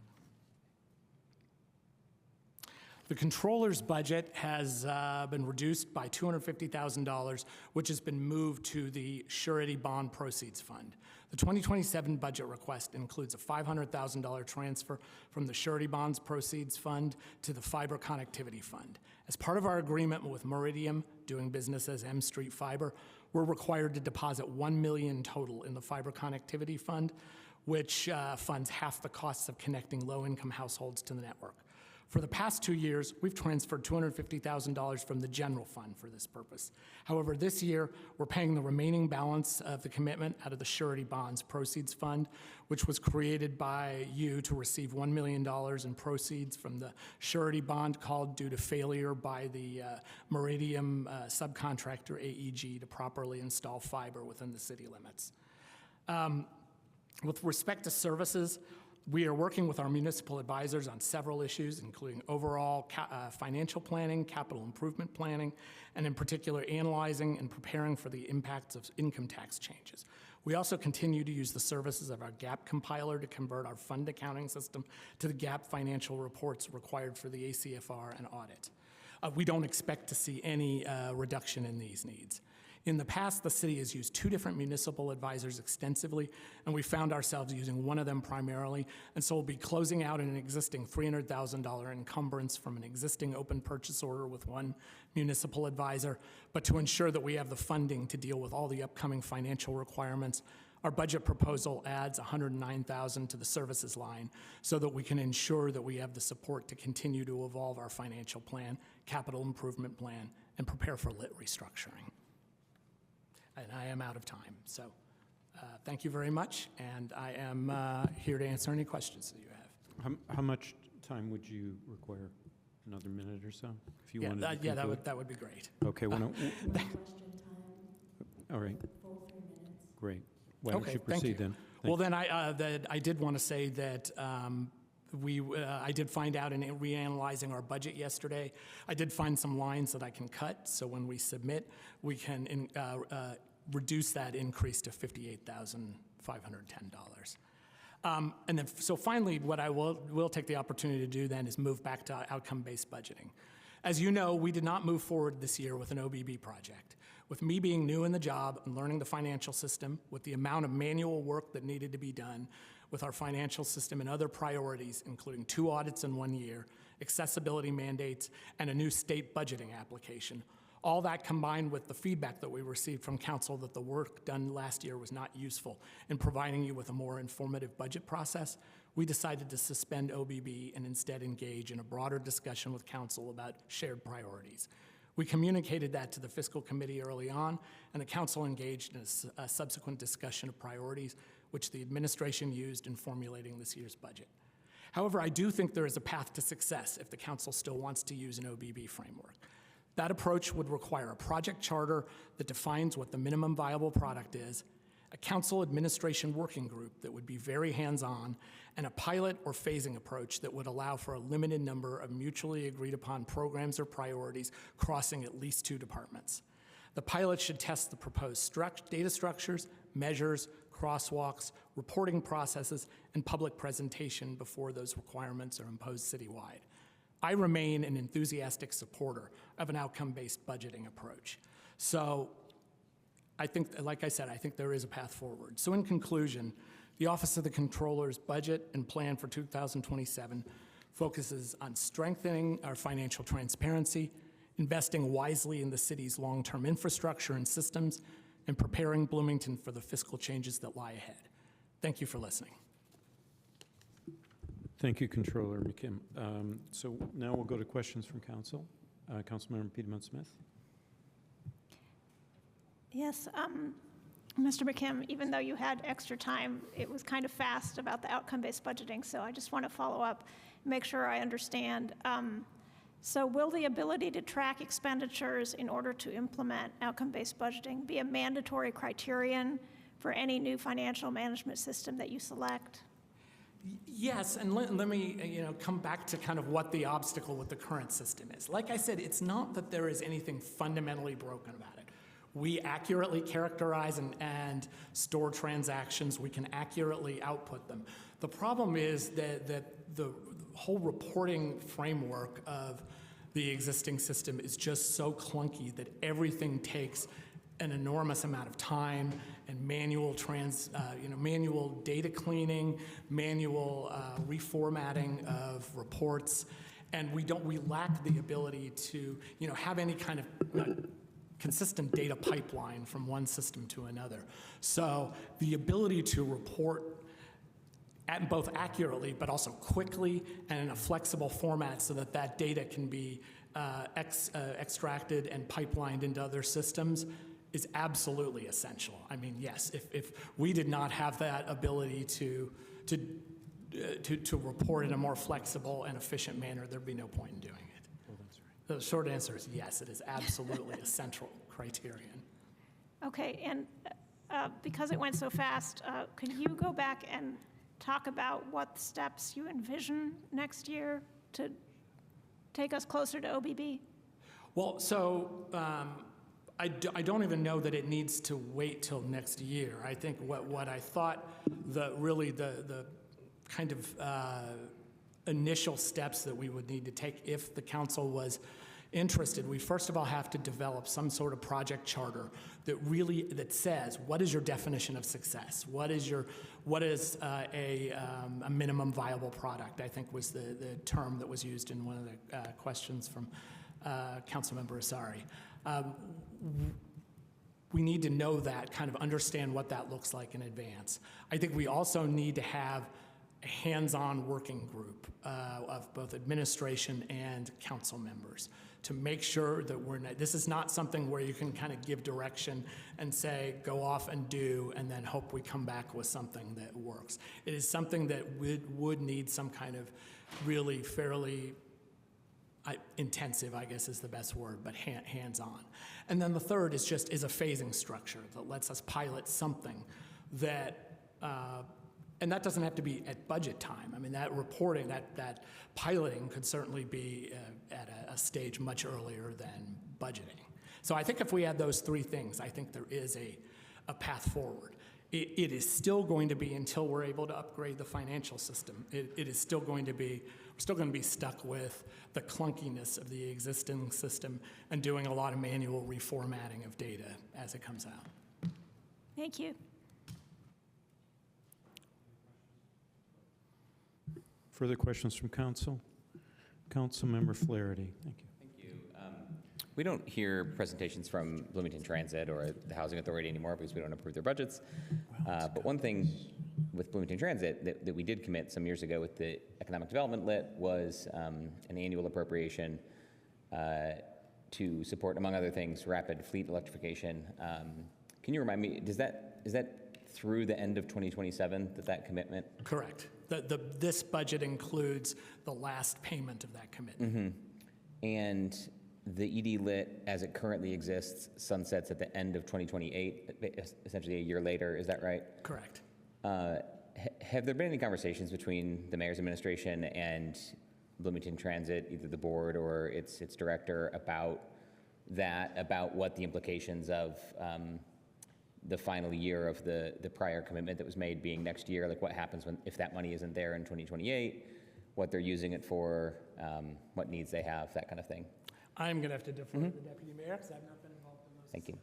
I do have notes on that I pulled up because I thought this might come up. So what they used it for was seed money for electric buses and charging infrastructure on the new facility. It's never been operational money. They've never used it for that. Microtransit might have been an exception, but it was more strategic to use it for, to increase the federal funding match, essentially, from the feds for electric and charging. So here's a quote, "The city stepped up with the 5-year commitment and gave us an opportunity to tackle big projects. Now we need a special taxing district for BT that the county could create, and that would continue the narrative." And this is, again, coming from the former GM, who, as we know, is outgoing. Mm-hmm. But the vision was to transition to Monroe Transit and have a bigger service area, and that would allow a different mechanism to include rural transit and IU that might be more attractive to them as subcontractors, and get that ridership up to really massively increase the federal share, which is the big money that really would make the transformational impact. So they are not expecting it to continue. They don't use it for operations, so it will not impact their daily operations to have it go away. And there is a bigger plan to recoup that and much, much, much more if they could move to a different funding structure, essentially. Thank you. All I've got. Maybe just one last question, which you may not know the answer to, but if you do you know if they were able to, like what % of their fleet is electrified, like what they were able to accomplish, essentially? I believe it's almost entirely electric at this point. Okay. I don't know that. I see Mr. Askins is shaking his head. I don't know the answer to that. I can find out, though. Yeah, I can ask as well. Thank you. Appreciate it. Further council questions? Councilmember Strasburg. I guess I want to go back for just a second to you mentioned having had a discussion about outcome-based budgeting at the fiscal committee meeting, and what I pulled up and what I recall was a list of 7 priorities that the mayoral administration came forward with, and 5 of those, it looked like, had specific things that were trackable in terms of outcomes. And that is what was in our packet. So can you clarify exactly, like, were any of those things actually tracked? I mean, here it's trackable priorities were assets, maintenance and enhancement, homelessness mitigation, transportation, implementation of zero fatalities and safe streets for all plans, and then housing, economic development, climate didn't seem to have any specific thing in it at the time, though I was also told this might be a draft. And then public safety had alternative response in as something trackable. So were any of those things, I mean, that's how it's labeled, as trackable priorities in that packet from, I think it's June 12th. Yeah, I have no doubt that some of the responsible departments are tracking those metrics. They are not being tracked at the central financial system level for the reasons we've already talked about. Okay, would the deputy mayor perhaps like to speak to that in terms of the budget instructions or creation that you gave to cabinet? So I think the short answer is we did ask people to indicate and to pull out, if they could, what the amounts were that they were spending on those priorities. There are some ways in which it's really easy. You can look at, for example, obviously police and fire, all of that is public safety, that's easy. But when you're looking at other departments where, let's use CFRD as an example, where the staff are very intermingled in what they do, it is harder to separate out staff time by person for what percentage did you spend on this. And honestly, it's just a time problem of, as we're approaching the budget and putting the budget book together with a busy controller, trying to figure out how do we collect all of that. So, and I guess an example would be the grants spreadsheet that we shared with you all in notes. Last year, we were able to provide a more detailed list. This year was much harder to pull together because of everything else that was going on earlier in the spring with accessibility and a new controller. Just didn't have enough time to do what we would have liked to do. Okay, thank you. Council President, sorry. Thank you. I was really fascinated by, the wonders of ERP. Could you tell me all of the things that it will actually do? Well, we don't have a product chosen yet. Okay, I think right. I mean, there are certainly some options that we have that we talk about, but we do have to go through a procurement process. And obviously we'll talk about this with ITS here in a second, but the question that I'm really interested in getting at is I guess if I would just ask it quite directly, it's whether or not the administration wants to do outcome-based budgeting, because the council has been very clear. We voted 9-0 that that's what we wanted. And I'm trying to understand a little bit between what's the actual technical difficulty. I think, we can't do crosswalks and find things out, but will this system help us identify programs? Or who's owning them, or what we want to achieve with them? Well, again, I think this is where we have to kind of set up this charter with a definition of what success is. So if that's something that you and the council considers essential to success, then that becomes a criterion that we use to move forward with. But okay, right. From I think, like I mentioned before, we didn't have any one technical obstacle before. It was just new me, a huge number of priorities that absolutely had to be done, 2 audits, staff transition, and just a really clunky system. Sure. And so there's just not enough time in the day. Sure. Okay. And we feel like if we get a new technology, it's going to change our ability to approach this sort of holistically. Yeah. Oh, yeah.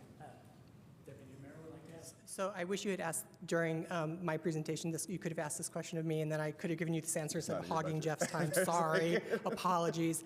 But, you know, I really want to stress, we need council to be actively involved in a very detailed and probably tedious, boring way for you in defining what this looks like. Staff spent hours and hours and hours last year developing program inventories, putting them into the system that we tried to use last year. I spent days and days and days organizing them. I received zero feedback from council about the level of intricacy. We need that from you. We need to know before we start, how detailed do you want it to be? Which programs do you want us to look at? And so it's going to take more than we want this. It's going to take you showing up to meetings with us over and over again and saying, not like this, what about that? It's going to be hands-on. Sure, thank you. Other questions from council? Councilmember Ruff.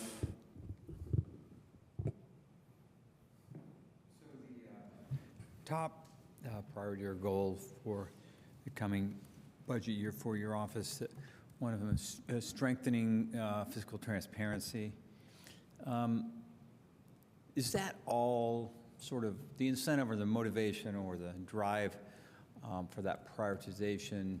Is that mainly sort of state-initiated ACFR auditing types of requirements, or is there, you know, does the administration see, your office and you see sort of other strong incentives for strengthening fiscal transparency? Well, yeah, I think that we put a lot of work into these reports and audits. I want them to be useful. I think that's a big thing. It's not just, it shouldn't be just checking a box and meeting the minimum requirements of the state. I mean, of course, that's a minimum. We do need to meet the minimum requirements of the state. But it's a priority A because I think that financial information is more useful when it's more timely. I want to be able to get, you can ask your colleagues who are on the fiscal committee. We have worked to get more detailed financial reports to committee members, and I think it's been useful. I'll ask the committee members. I think those have been useful. I think more information in a more timely manner is useful to everybody. It's useful to the public, and it's useful to council members and other decision makers. And then also, I think it needs to be made more user-friendly. I think we all know that state reports, state audit documents are not written in a way that, and for that matter, the budget book, are not written in a way that really is very public friendly. It really, I really think it's important to, part of transparency is also just explaining things and making it clear how the different pieces get to each other. So yeah, it is sort of a passion of mine that is combined with, I think, the need to be good stewards.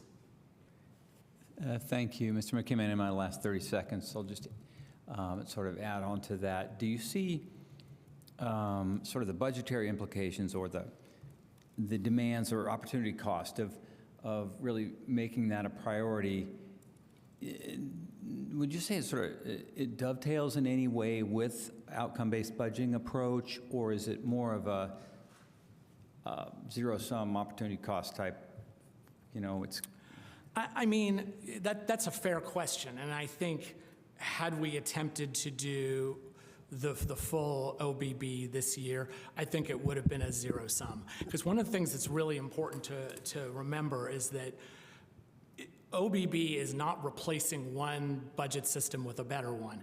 It is doing all the same things we already have to do, which includes, passing the budget the way that we do with funds and departments and lines, transferring that information over to the state's gateway system, and approving it using the state prescribed format, plus some additional stuff. So, I mean, that's a fair point, and that's why, to really make it work, that's why we've got to get these efficiencies in reporting. We got to make this stuff easier for ourselves.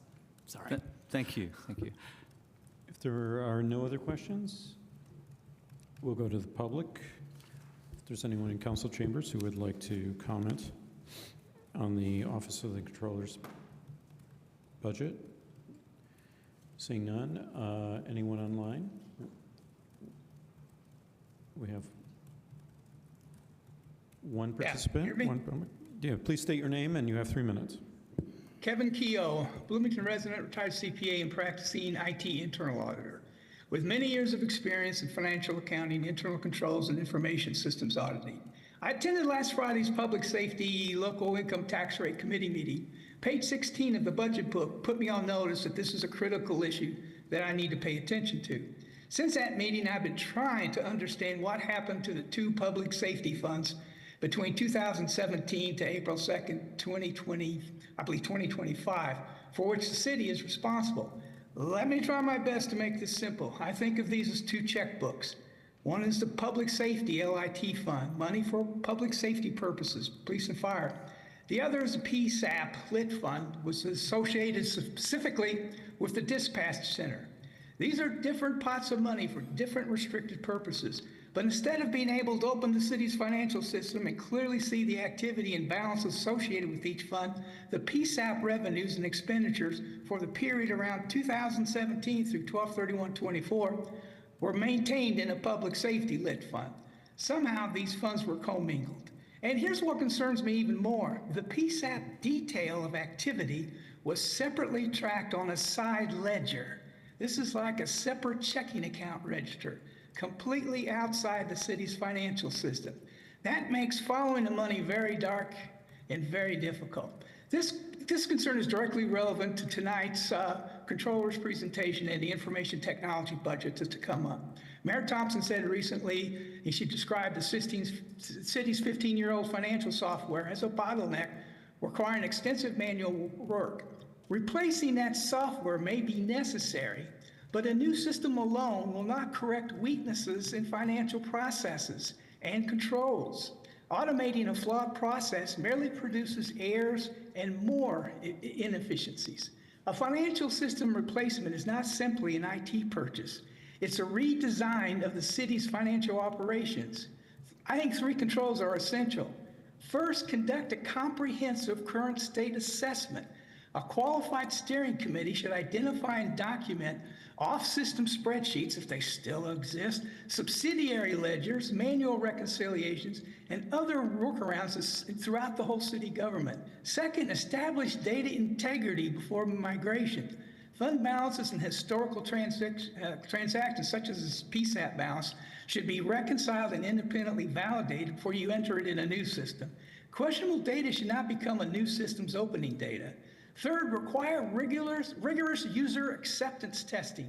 Final approval should depend upon documented testing of the fund accounting, all the different bases of accounting you use, segregation of duties, audit trails, reconciliations, access controls, and compliance requirements. Not merely whether the software was installed successfully. Mr. I urge the council to ensure the funding for this Mr. replacement Keogh, I'm includes afraid your explicit time's expired. My time up. Thank you. I also wanted to say thanks to Jeff. I thought he did a great presentation, and I think where he's guided, where he's going, Mr. Keogh. is a good place to go. I just wish I had. Okay, thank you. Thank you, Mr. Keogh, for your comments. Is there anyone else online? Anyone else in chambers? Okay, we'll come back to council for final comments on the Office of Controller budget. Councilmember Strasburg. Thank you. First, I just want to say that I've really enjoyed working with Controller McKim this year. I think that the efforts toward explaining things in ways that people understand are successful. I think that the financial reporting that he's provided to fiscal committee has been incredibly useful and incredibly easy to understand and grasp, and I really, really appreciate that. But I also wanted to address this outcome-based budgeting thing, partly because I first noticed, and I don't think that this is necessarily for Controller McKim as much as other pieces of the administration, because in one of the written questions from Councilmember Asari, it was referenced that a March meeting of the Fiscal Committee, there was a discussion about outcome-based budgeting and deferring it. And I looked back at that meeting, and because I don't remember that discussion, and I don't have that anywhere in my notes, and I think that that's a mischaracterization, perhaps, of what happened at that meeting in terms of those discussions. And I also really kind of, when I did then look back and go, okay, when did we actually have a discussion about trackable priorities and that sort of thing? And it was at that June 12th meeting when we were talking about this, and it did get presented as, instead of tracking everything, like this attempt was made last year to do that, it was like, okay, we're just gonna take out, we're gonna pull a few things out instead of all of the things. But I haven't seen those few things pulled out particularly well or comprehensively. That I have seen some department head budgets that say like, oh, this particular 2027 goal, has to do with maintenance and it spends this much, but I haven't seen anywhere where it totals that up anywhere. And so then it's left going, okay, I'm going to have to total that up myself.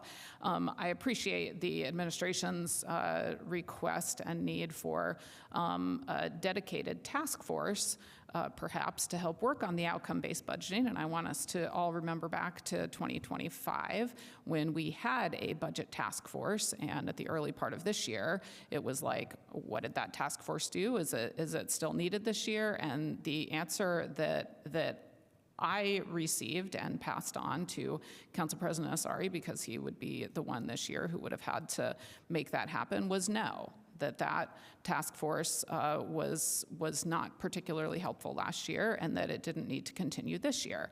So I don't feel as though communication around outcome-based budgeting has been particularly smooth this year, and I think that it's just ended up disappointing all around in terms of how it's been laid out in the budget this year. Thank you.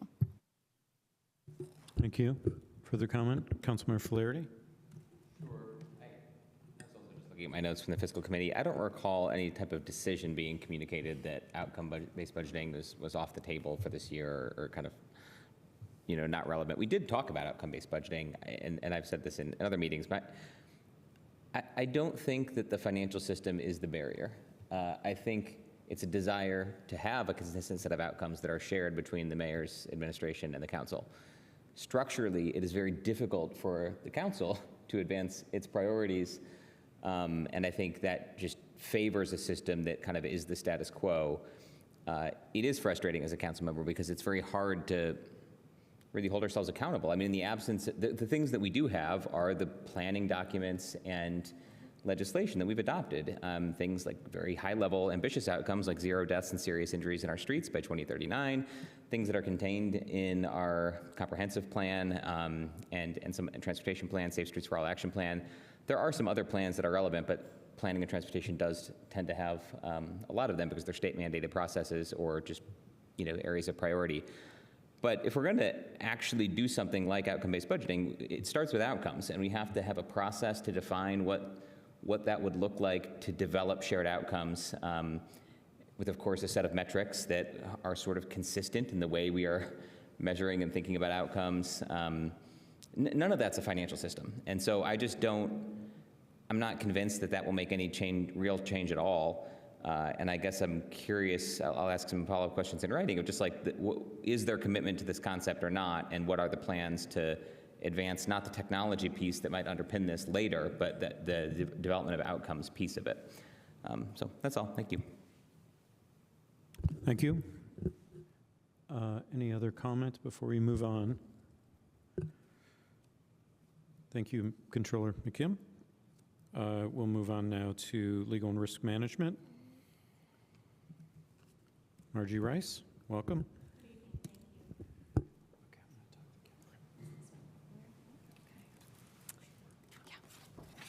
Hi, Margie Rice, Corporation Counsel, and I'm here to present the budget for both legal and risk.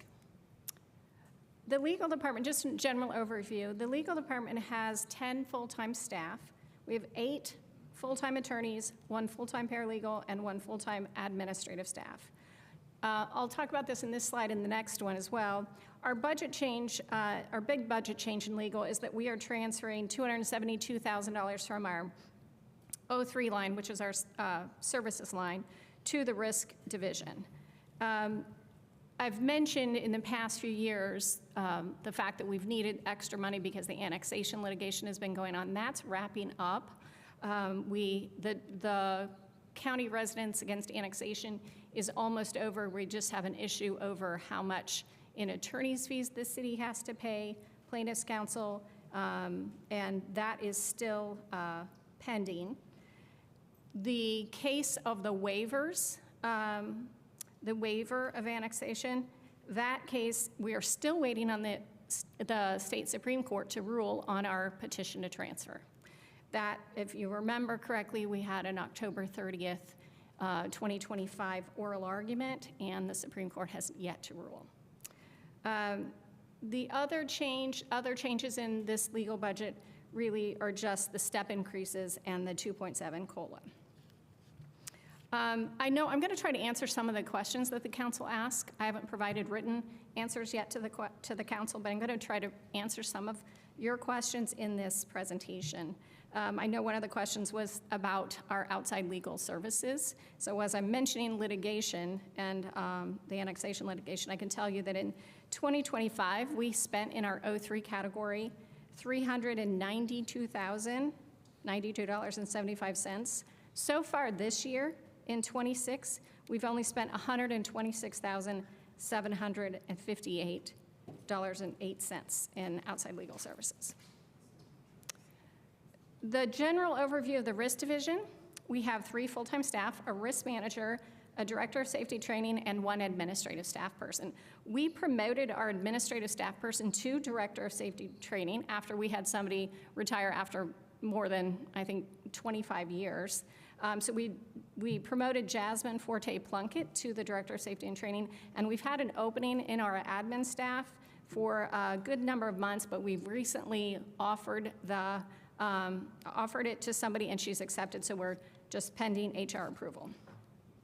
But we are asking to move $272,000 from legal to the risk division to look at, and we haven't picked it out yet, but we're looking at buying some technology some telemetrics to monitor vehicles of our employees who are driving, to check things like speeding, how hard they stop, if they roll through stop signs, driver inattention. That is not intended to be Big Brother-ish, but it is intended to keep our employees safe and to reduce accidents. Again, haven't purchased anything. We've tested a couple of products. That was last year we tested. One of the products we liked was by Samsara, which is a publicly traded company. But again, there will be a lot more opportunity to have conversation about what we purchase, if we purchase something as we move forward. Our supply line is being reduced by 64%. Part of something we negotiated in our AFSCME agreement was to give union employees a stipend for shoes and clothing. And so because each union member will get $640 per the CBA, and that's new, we typically paid that out of risk. And so the controller moved money from our supply line to another line, so that AFSCME to another line outside our budget, so that could be paid. And what's remaining in my budget will pay for non-union members' shoes and winter clothing. So that line was $82,883. It will be $25,300 in '27. This is just a general overview of our budget. See, total risk and legal is $3,364,000, and the bulk of that is personnel, and then again the services. You can mostly our 03 category. Just some highlights of what legal does. Legal is not the most exciting department in terms of variety of what we do. We do the same thing every year. We handle public records, we handle contracts. So I'm going to go through some of these highlights right now. As of the end of July 2026, we had received more than 500 public records requests. Popularity is increasing because we used Next Request.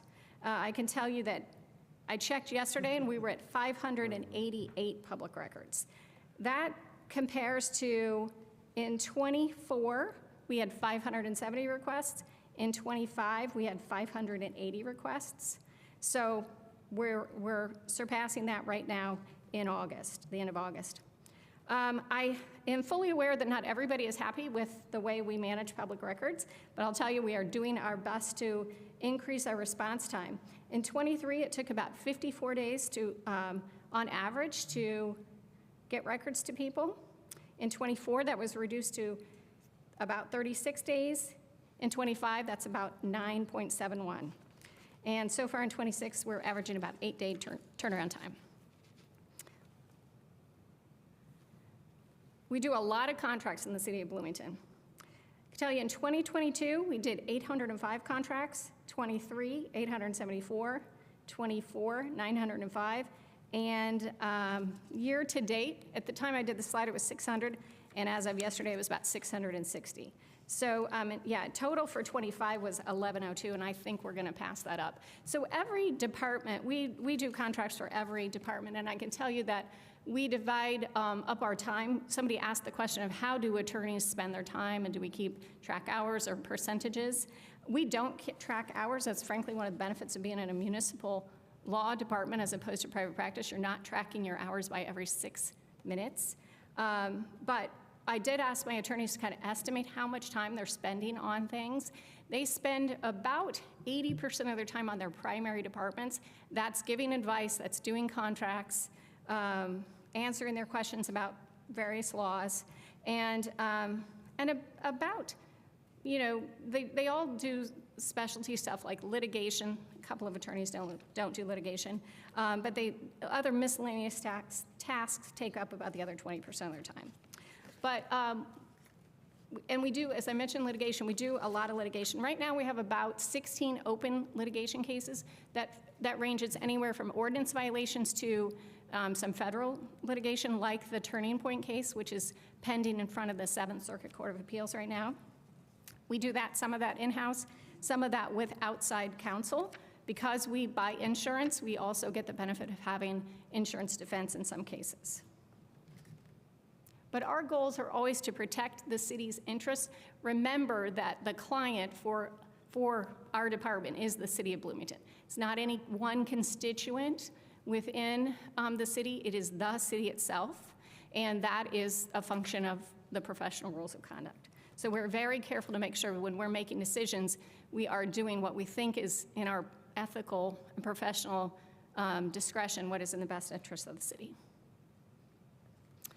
So the risk division, they do a lot of work reviewing tort claims that come in. You can't sue a city for an accident unless you file a tort claim first. We manage workers' compensation, secure the insurance coverage. We do trainings, a lot of other things. I can tell you that in year to date, we've received 31 tort claims. Not all of those will result in litigation. In 25, we received a total of 60 tort claims. Somebody asked, I think I heard this week, somebody asked about workers' compensation accidents. Year to date, we've had 66 incidents across the city. 42 of those have resulted in claims where we have paid, we have paid for medical care or something for somebody who was injured. We have spent about $192,000 to date on workers' compensation claims. Our priorities and goals really are just like everybody else said. We want to try to improve efficiency, uniformity. We do struggle with lack of technology to help us keep our data, but we want to get technology to improve service and to reduce incidents and accidents. We also want to provide consistent communication and training.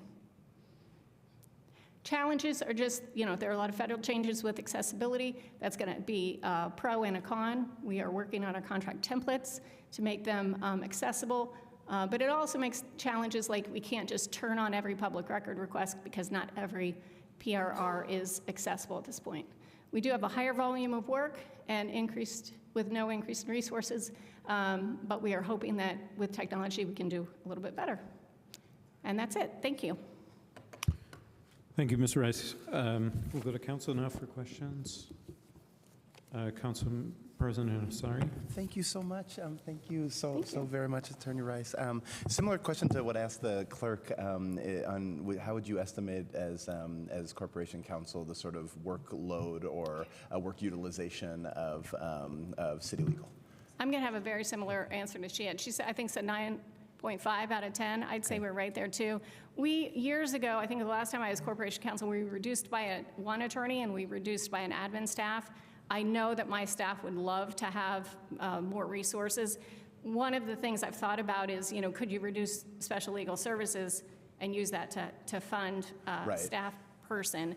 I don't know that it would equal because there's sometimes, like annexation, it's kind of a specialty thing. Bond work, you're always going to have to pay bond counsel. But we're pretty maxed out. Again, it's not a 40-hour week job. We know that. People work over. But nobody is absolutely killing themselves working 60-hour work weeks.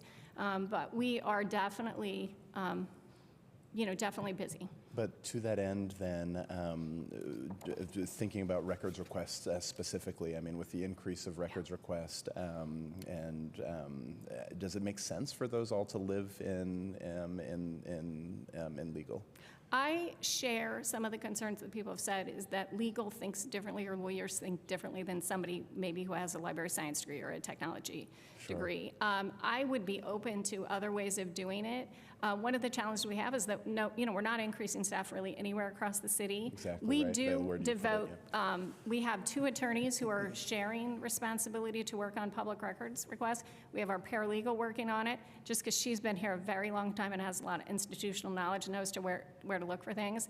And we meet in legal weekly. I meet with that staff to go over, we open up X requests, we see what's there, we see how close we are to deadlines if we need more time. Could you estimate how much time is being spent on public requests? And I know that sort of comes up and down. I'll tell you, I had an attorney last week who said, do you mind if I, just take Friday to work on kind of getting some of these things taken care of? Okay. So I think that they spend, Alex Pratt and Chris Wheeler are the 2 attorneys that are doing it. Alex said she estimates about 20% of her time. Okay. I think Chris said about the same. Okay, so that's like that's a significant portion of time that's being spent. Yeah, and we certainly, that's the law is that you have to answer these in a reasonable period of time. Sure, yeah, and what's reasonable? And what's reasonable is based on what else you have on your plate at the time. Sure. We love to be able to meet people's expectations in terms of getting them the records when they need them. And if we can, we will do that. It's just sometimes, you got to communicate with different people. My biggest fear is that somebody asks for a record that they maybe already have, and we in our search don't find it. And so I'm always really emphasizing to our staff, ask the staff person who's got the records, but then go check Google too. See, because I don't want to withhold something that we should be giving to somebody. Mm-hmm. Thank you. Have a number of questions. Councilmember Stassberg, then Piedmont Smith, then Zulik. Thank you. I just have a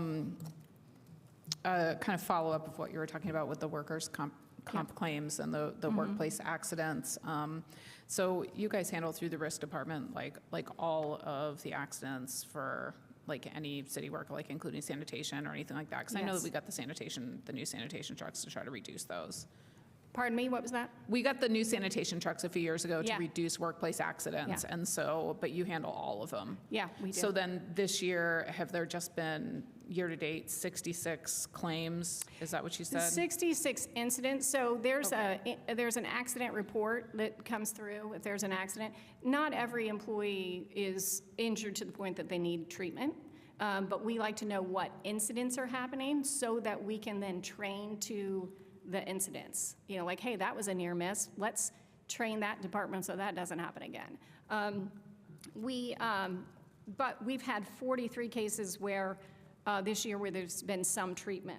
And again, running a report, and this is where, to what every, kind of a broken record, what people have said is, we keep data in a lot of different places in a lot of different ways. And so we use Hylant. One of the reasons we went with Hylant recently was a couple of years ago, they had pretty good technology to help us out. But I can tell you, we ran a report. We have $495,000 starting each year in our workers' comp budget. We are self-insured, and then we have an excess coverage, policy for excess coverage. But we've spent, out of that $495 this year, we have spent $192,791. And so that's not, frankly, a huge amount. I mean, we're doing pretty good, I think. And it's not about the money. I mean, it's really not about the money. It's about the employees and how do we keep them safe and going home at night. And so we do look at these accidents, and we do regularly follow up. Again, it's Gary Connor, our risk manager, Jazz, our Director of Safety and Training. We will have our admin. That's going to be a huge help. And then Taylor Brown is assigned to the risk division, and he regularly meets, again, weekly, to try to look at patterns. I hate to interrupt you, but I only have 40 seconds left. Yeah, so sorry. That's okay. I just want to follow up real quick, fast. So those other incidents where there have not been some kind of a treatment, they probably just weren't Might be really like a injured to scratch. need it. So in terms of those incidents, every little thing has to be reported in terms of that. We like it. If we find out that there's something happened and didn't get reported, we do ask about that. And we're like, hey, we need to know that so we can help you. Okay, great. That's kind of what I wanted to clarify, because I think it feels pretty good that there have only been 66 incidents this year, year to date. Is that is that a good trend line over the past few years? Yeah, I think I can get the statistics. That's something I can follow up with and tell you what the 26, 25 numbers were. Okay, yeah, I'll follow up with that. Okay. Thank you. Councilmember Piedmont-Smith. Yes, I am a little bit concerned about this telemetric technology that you're seeking to purchase to track city-owned vehicles and the possible surveillance aspect of such technology. Right. Can you tell me more about your own cost-benefit analysis of the benefit of reducing risk versus the cost of perhaps tracking people who are just using a city vehicle, like making a stop on their way to city business? Yeah, we wouldn't, the purpose of that technology would not, because we allow employees to make, de minimis incidental stops when they're, so that wouldn't be even a violation of the policy. But when we tested some of the technology, we could see, that there were, there's maybe a driver early in the morning nodding off, or somebody regularly rolling through a stop sign. That can be a safety issue for that employee as well as, one of your constituents. Speed is a factor. Often we suspect that speed may be a factor in an accident, but the employee reports not speeding. A few years ago, we had a large piece of equipment being hauled and it went into a roundabout. We thought speed was a factor. We couldn't tell. This technology would allow us to do that. So again, it's not intended to spy on employees, but it is intended to be used for training purposes so we can keep employees safe. But I will say, I know that council is concerned about that, and so we haven't purchased anything. We will want to make sure that we go through a process, even talking to the union about what we're purchasing, looking at what people's questions and concerns are and addressing those before anything is purchased. Yeah, I guess my concern would increase if this were data that's somehow stored on a cloud and accessed by other communities or insurance agencies or any other actors. Yeah, that's one thing we'll be looking at, is where is the data stored. Okay. I also want to ask, does the increase, it seems like there's been a big increase in public record requests. Does this tell you anything about the transparency of our local government, like that so many people are asking for these things? I'm in a way, I'm encouraged by it because people know that we have a system that's easy to use. And so I think that's one of the things that's happening is Next Request is fairly easy for people to use. And so to me, it's a good sign that people are, they know we're responsive, we're getting them the records, they're asking for them. So I think it's definitely an increase in transparency. I don't think that it's a bad sign. I think it's a good sign. Thank you. Councilmember Zulik. And thank you for your presentation. Could you estimate about how much money we've spent on the annexation lawsuit? Yeah, I can get you the full figure from beginning to end, but I don't have that with me now. I can tell you that in 25 and 26 combined, we spent $407,840.88. Now, there were, this started many years ago, and so we can get those numbers for you. I just don't have them with me. But I can tell you in those 2 years, it was a little over 400,000. Thank you. And could you list all of the defendants included on that lawsuit? Maybe not off the top of my head. But counsel is one of them? Yes. Yes. Could you elaborate as to why we've only had one executive session related to this matter? I haven't felt like executive sessions have been necessary, but certainly if we want one, we can schedule one. Are you familiar with Rule 1.4 of the American Bar Association? So, yeah, to keep clients informed. Yes. Yeah. We have again, yeah, and so when I think about the city as a whole, I do think the city includes, the executive branch and the legislative branch.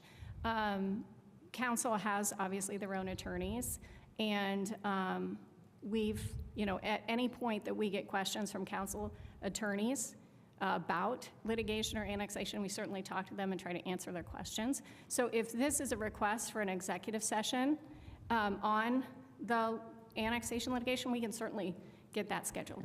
This is a request to be continuously informed on all matters related to the annexation lawsuit and every time there is a decision made in court. Okay, sounds great. And I think we look forward, and we've had a great relationship with Larry and with former attorneys, and I'm looking forward to working with whoever it is that you hire going forward. Thank you. Thank you very much. Yeah. Further questions from council? Councilmember Roth. On Councilmember Zulik's inquiry about the annexation litigation. So the first slide says that it's nearly over. Annexation litigation is nearly over. Is it nearly over because it's run its course? There's no other places to go to make a decision to take it another step? Or is it over because the administration has decided enough is enough? I think it's not the latter. We did not prevail in the trial with the county residents against annexation. So that ran its course.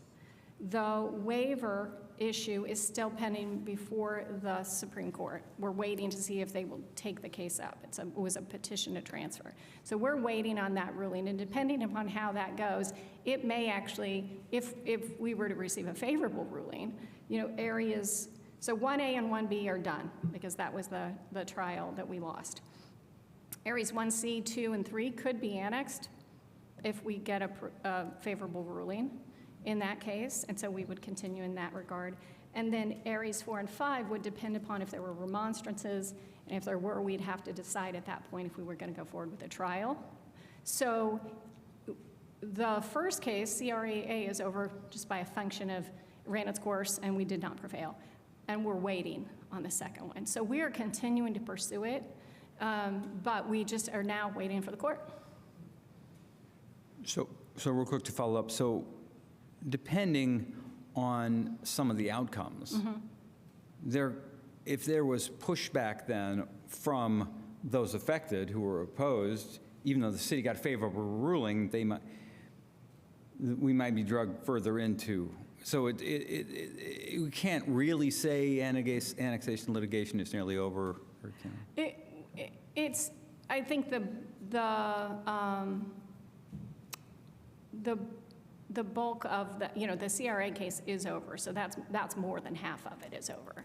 And again, by function of law, if those waivers are deemed to be waivers of remonstrance, were not invalidated by the state law, and they say, hey, those are still good waivers. 3 of the areas we would have had the numbers to annex them, and so that would happen as a matter of law. Those would be annexed. And so then the only decision would be those areas 4 and 5, and whether, and again, you'd have to wait to see if a remonstrance happened, and then if there were, whether it was worthwhile to go forward with a trial. So to me, when I look at the percentages, I think a lot of it's behind us. You know, and it's out of our hands. If the waivers are you know, if the state law was okay and they could invalidate our waivers, then we're not going to be able to annex 1C, 2, and 3. Okay, thank you. Yeah. Other questions? I had one. A constituent was, you know, is concerned about the public records requests and why, maybe you've addressed this, but could you just restate, why wouldn't, if you're going to provide public records requests, why wouldn't you issue it to the public? Yeah. And not only for transparency, but just to prevent public records requests for the same item, right?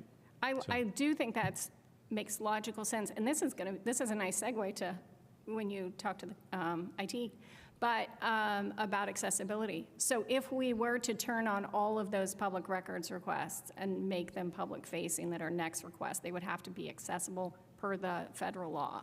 And we don't have the resources at this point in time to make all of that archived material accessible. They haven't been fully accessible. So we would need to make that. If that is something that the council felt was important and wanted to do, you could certainly put your money towards that and dedicate resources for us to get that done. We don't currently have the time or the human resources to do that. Not that we're opposed to it. It'd be fantastic. Because we could then say, hey, look there, somebody could look through it and peruse it and see what's available. It's just that turning them on means we're going to need to make them accessible. And there are a lot of them that are not. Maybe, okay, so maybe this is a naive question, but you've got the material and you can't put, you need human hours to evaluate. And to turn them into accessible documents. And, a lot of them were scanned as PDFs or whatever, and they'll have to be turned into accessible documents.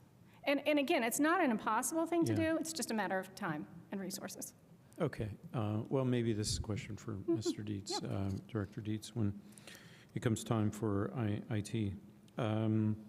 Okay, seeing no other questions then.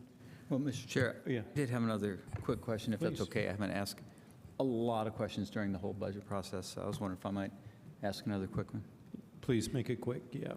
So we can Do move we on. anticipate much expense, legal costs in the coming budget year for eminent domain type activities? Not that I'm aware of. So we don't have projects. Are you thinking that we're maybe looking at? things like CBU's project on the waterway or the creek restoration? Or I guess I'm not. That's still early in stages, right, the studies? Yeah. But I'm talking maybe about some of the transportation type projects.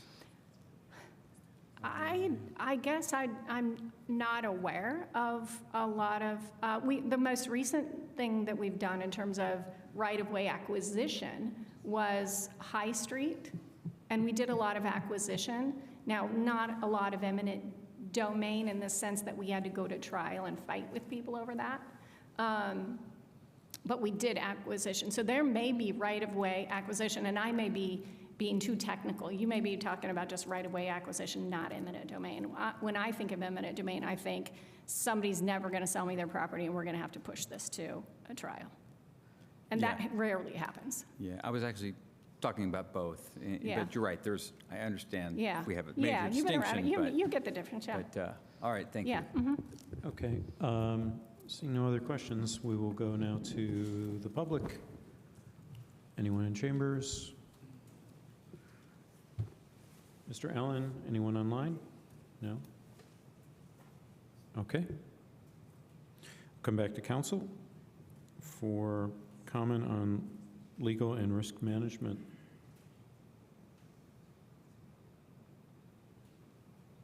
Okay, seeing none.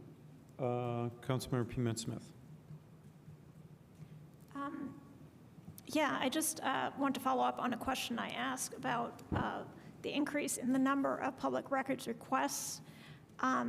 I don't know the reason, but I think it's worth reflecting on what, depending on if there's any trends in what is being asked for, it would be wise to look at ways we can preempt these public record requests by being more transparent in the first place.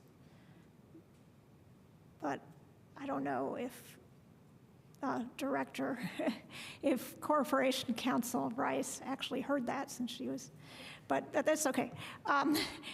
It was not a question. It was just saying, I think that it would be worthwhile to look at ways of preempting public records requests since there seems to be an influx and a greater number of them. Maybe there's a way to preempt them by being more transparent about things that they're asking about in the first place. That's all. Thank you. I agree, and I think that it seems to be a priority among some constituents that, and some commonality that public records requests of a certain topic or something seems to be shared in terms of interest. So we should try to aim to make it accessible to public. Okay, thank you for your presentation, and we will now move on to our last item. Oh, I'm sorry, we have two more. Human Resources Department. Director Paycheck, welcome. Yes, IT is very, very last. Last but not least. Good evening. Shar Paycheck, HR Director, sharing our 2027 budget proposal. Thank you for this opportunity. HR drives the mayor's organizational priorities and partners with departments to meet workforce needs through talent management, compensation and benefits, and employee relations. While we don't directly deliver on every city goal, we do support the staff who do, helping foster a workplace environment where everyone feels welcomed and valued. The police department is a good example of HR in action. We're supporting marketing campaigns and hiring events to help them achieve their staffing goals. This budget season, department heads express excitement about full or nearly full staffing, better applicants that are of quantity and also quality, and the impact of newly negotiated union contracts. Perhaps these trends reflect HR outcomes, and as we have more mature advanced technology, we can better assess HR contributions and a return on investment. HR has a full staff of 10 plus 2 new interns. Overall, HR's budget increased 4% for next year. Personnel services increased 8%, mainly from COLA and tenure, and recently reclassifying a position to talent acquisition specialist. Supplies increased 54%, but that's a relatively small budget. The percentage may look more significant than it really is. The increase is about $8,000, but $4,000 of that is for technology, like laptops. And the rest supports increased staff and also enhanced employee recognition programming. Other services decreased 7%, reflecting lower spending in some of our operating areas, and also we reduced reliance on some of our outsourced services. In short, the 2027 budget stays lean on operations while investing in people, technology, and recognition, and that will tee us up for our priorities for next year. Before I share 2027 priorities, I'd like to highlight our progress this year. In 2026, we advanced high-performing government through One HR. That is our approach to a more consistent HR experience citywide. Every department and every employee has different needs, but they all rely on HR. One HR supports the city by standardizing policies, optimizing people and technology, and building a base for continuous improvement. Next, I'll share some examples of One HR in practice so that council can understand we move with intention in human resources.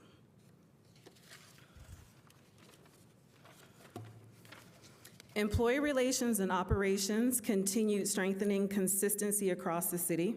They updated the employee handbook, launched the supervisor brief, continued lead cohorts trainings for managers, and they coordinated the Pay Action Committee with HR and ITS, Office of the Controller, and department HR partners. One HR department described that effort related to time track and payroll as, they said, wow, the changes exceeded our expectations. Talent and engagement improved recruitment speed and reach while continuing to strengthen onboarding and employee engagement events.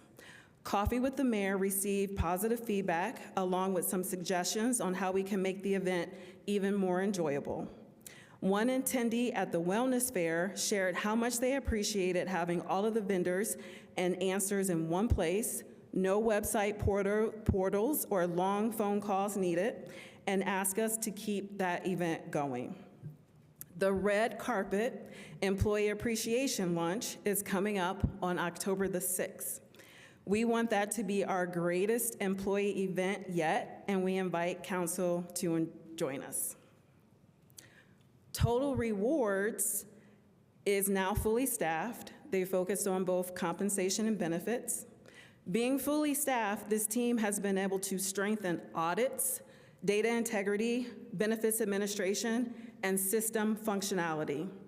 A recent win, they partnered with ITS to separate medical and dental deductions so employees can elect them independently in 2027. In response to Council Member Asari's questions, I also reviewed several HR performance measures.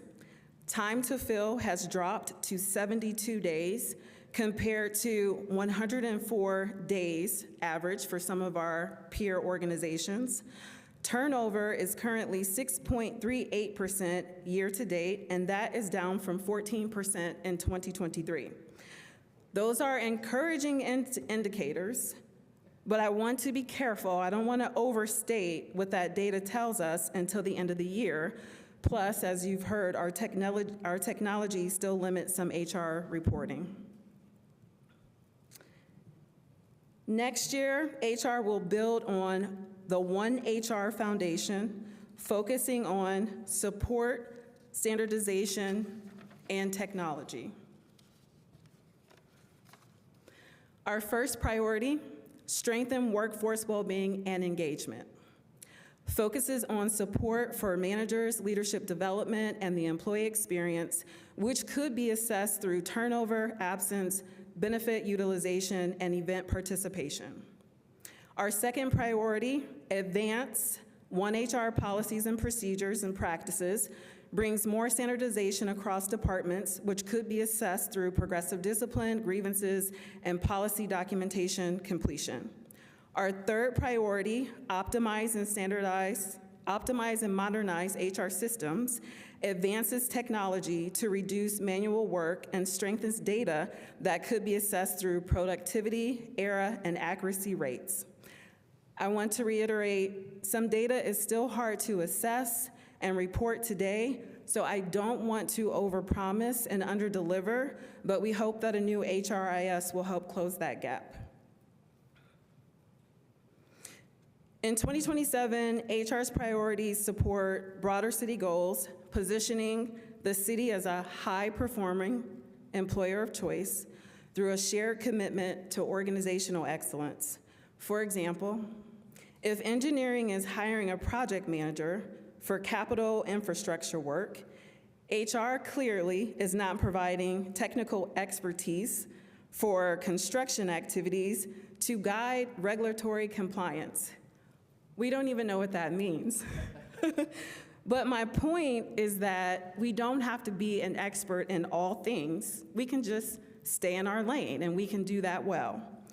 Our role is to help attract, hire, and retain the right person, offer competitive compensation and benefits, and provide the policies and support that employee and their manager need to succeed.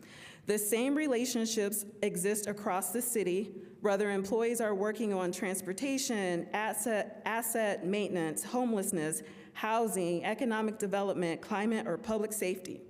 This is how One HR connects shared priorities. We strengthen the workforce behind the work.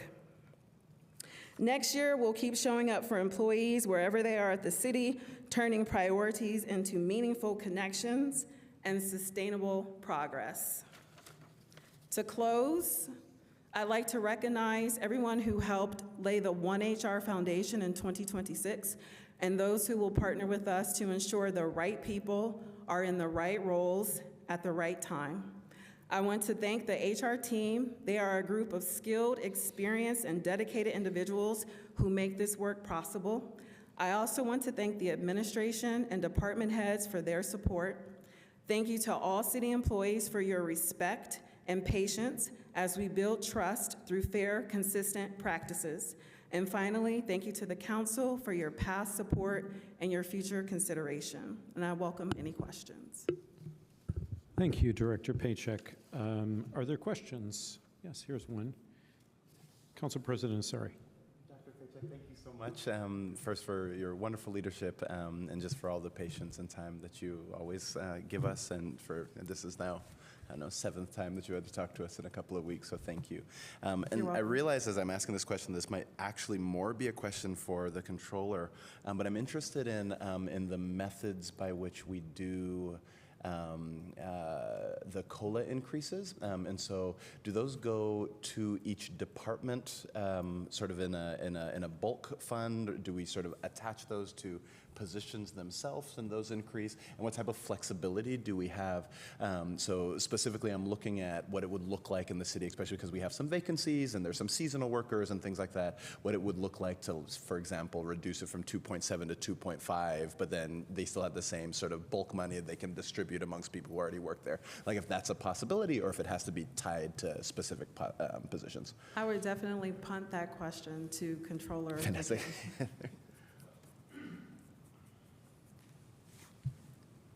Well, I mean, I'm not sure I can answer all of it. First of all, where the number came from. The 2.7%, we used the December urban CPI. Just the only question I'm asking is just about what flexibility do we have with, because council gets a chance to make amendments to the budget efforts proposed, and should we want to reduce that, we can't increase it, but should we want to reduce that, what flexibility do departments have if that were to be decreased? Our practice, as far as I know, and I'm going to have to defer to people who have been here a lot longer than I have, is to apply that to every position. Including vacant positions. Right. So okay. We don't have a merit system, for example. Yeah, got it. Okay, and do we have any flexibility in that regard? I mean, the short answer is yes, but that would be a pretty major change that would have to be kind of rolled out thoughtfully to make sure, I think, that if you're talking about like giving certain people the full amount and other people a lower amount. Sure, like I mean, that's certainly something that can places, be done, yeah. but it would need to be done in a very thoughtful way. Of course. In a way to not create inequities. Right, okay, thank you. Thank you. Councilmember Stussberg.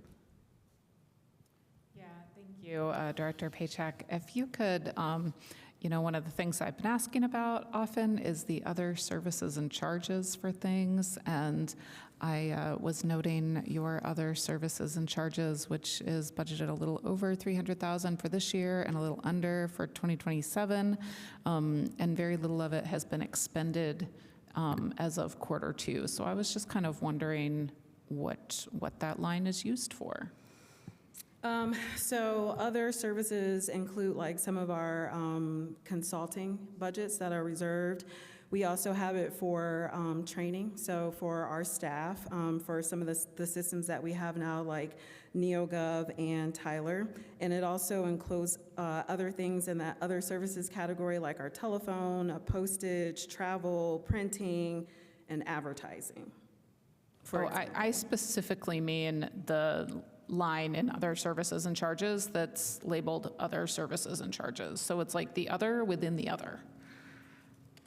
What is the dollar amount? Again, I'm sorry, It's- specifically? For 2027, it's 292,540. One moment. It's line 53, 53990. That one is for,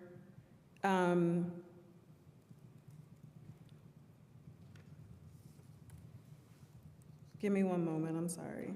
That's okay. That is the one that is, I actually believe,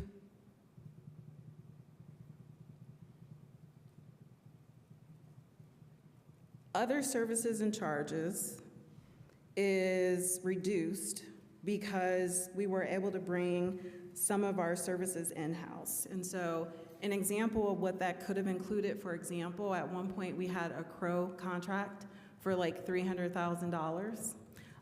That could have been a bulk of it. And so we haven't used that yet because we haven't had a need for a consultant like Crow. But we have used other consultants such as Robert Half to come in to do some consulting for our payroll pay action efforts. So I believe, and I can double check, but I believe that specific budget line that you are talking about is related to our consulting dollars. Okay, and I guess the larger question, which I don't know if you can answer in 15 seconds, or maybe a controller question, why aren't those consulting charges under consultants up further in 53,170, and instead they're in other services and charges? And I can follow up with that.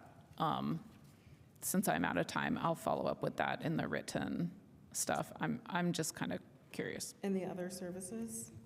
I'm sorry, I have Assistant Director Hillary Kanye here. We're trying to answer your question. We may have to follow up with you.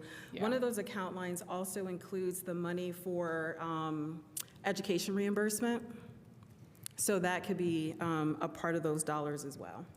Okay, I'll follow that up with the written questions. Honestly, probably not tomorrow. It'll probably be Friday before I manage to get back to my It's okay, thank you. And I'm sorry, I thought I was fully prepared. I have everything printed here. I was like, I'm going to be able to answer all these questions this year. So No worries. apologize for It's that. all good. Thank you.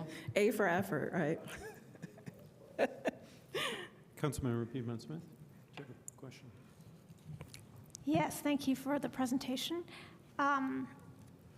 In your memo, you talk about the goal for 2027 is to develop a sustainable HR model. Does that refer to the One HR? Is that okay? Yes, yes.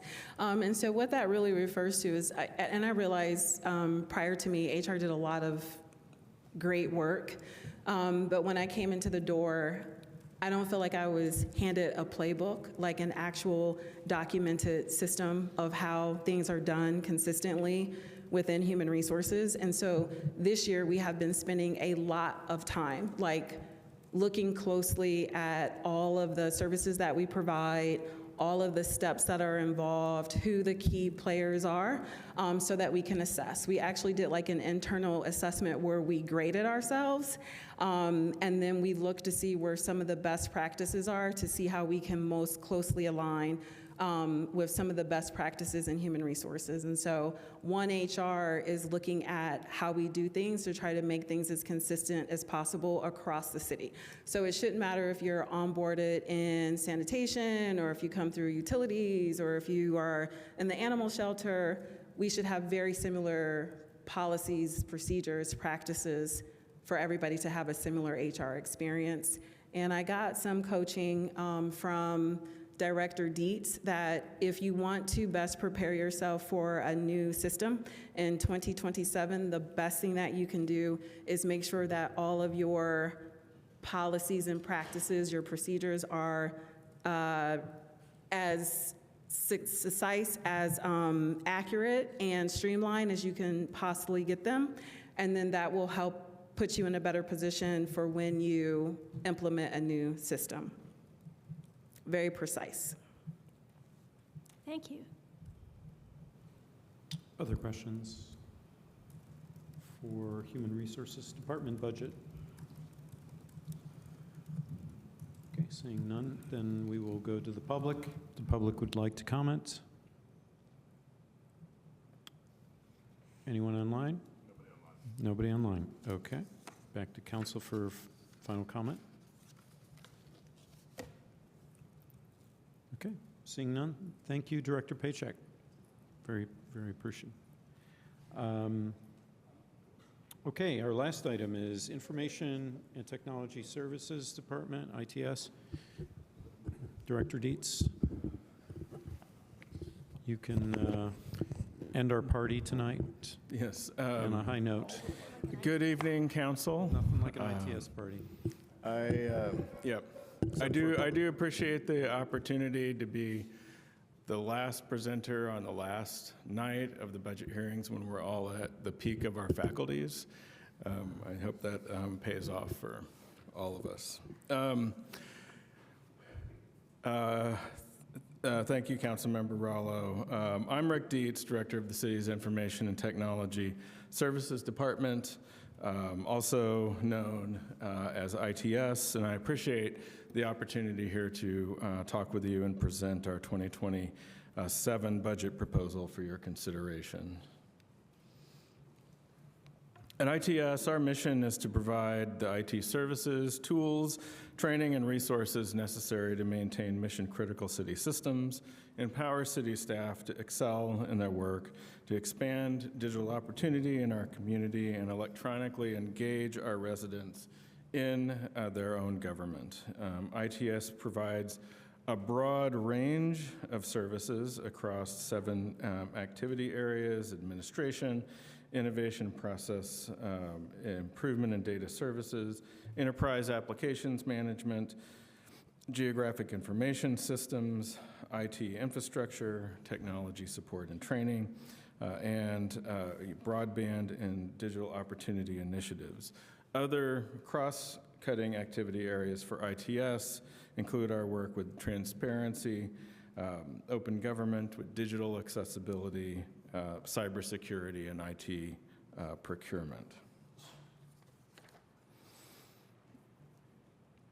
Our work in ITS is as much about people as it is about technology. We have a great team of creative technologists with 21 full-time and 1 permanent part-time staff member in ITS. And I'd like to take this opportunity to acknowledge and commend the ITS team for their continuing hard work and excellence supporting our public and staff customers. So what's happening in the ITS budget for 2027? Looks like it's starting to rain, or it sounds like it's starting to rain. The overall budget change from 2026 is $719,893. This is largely due to investment in the ERP, enterprise resource,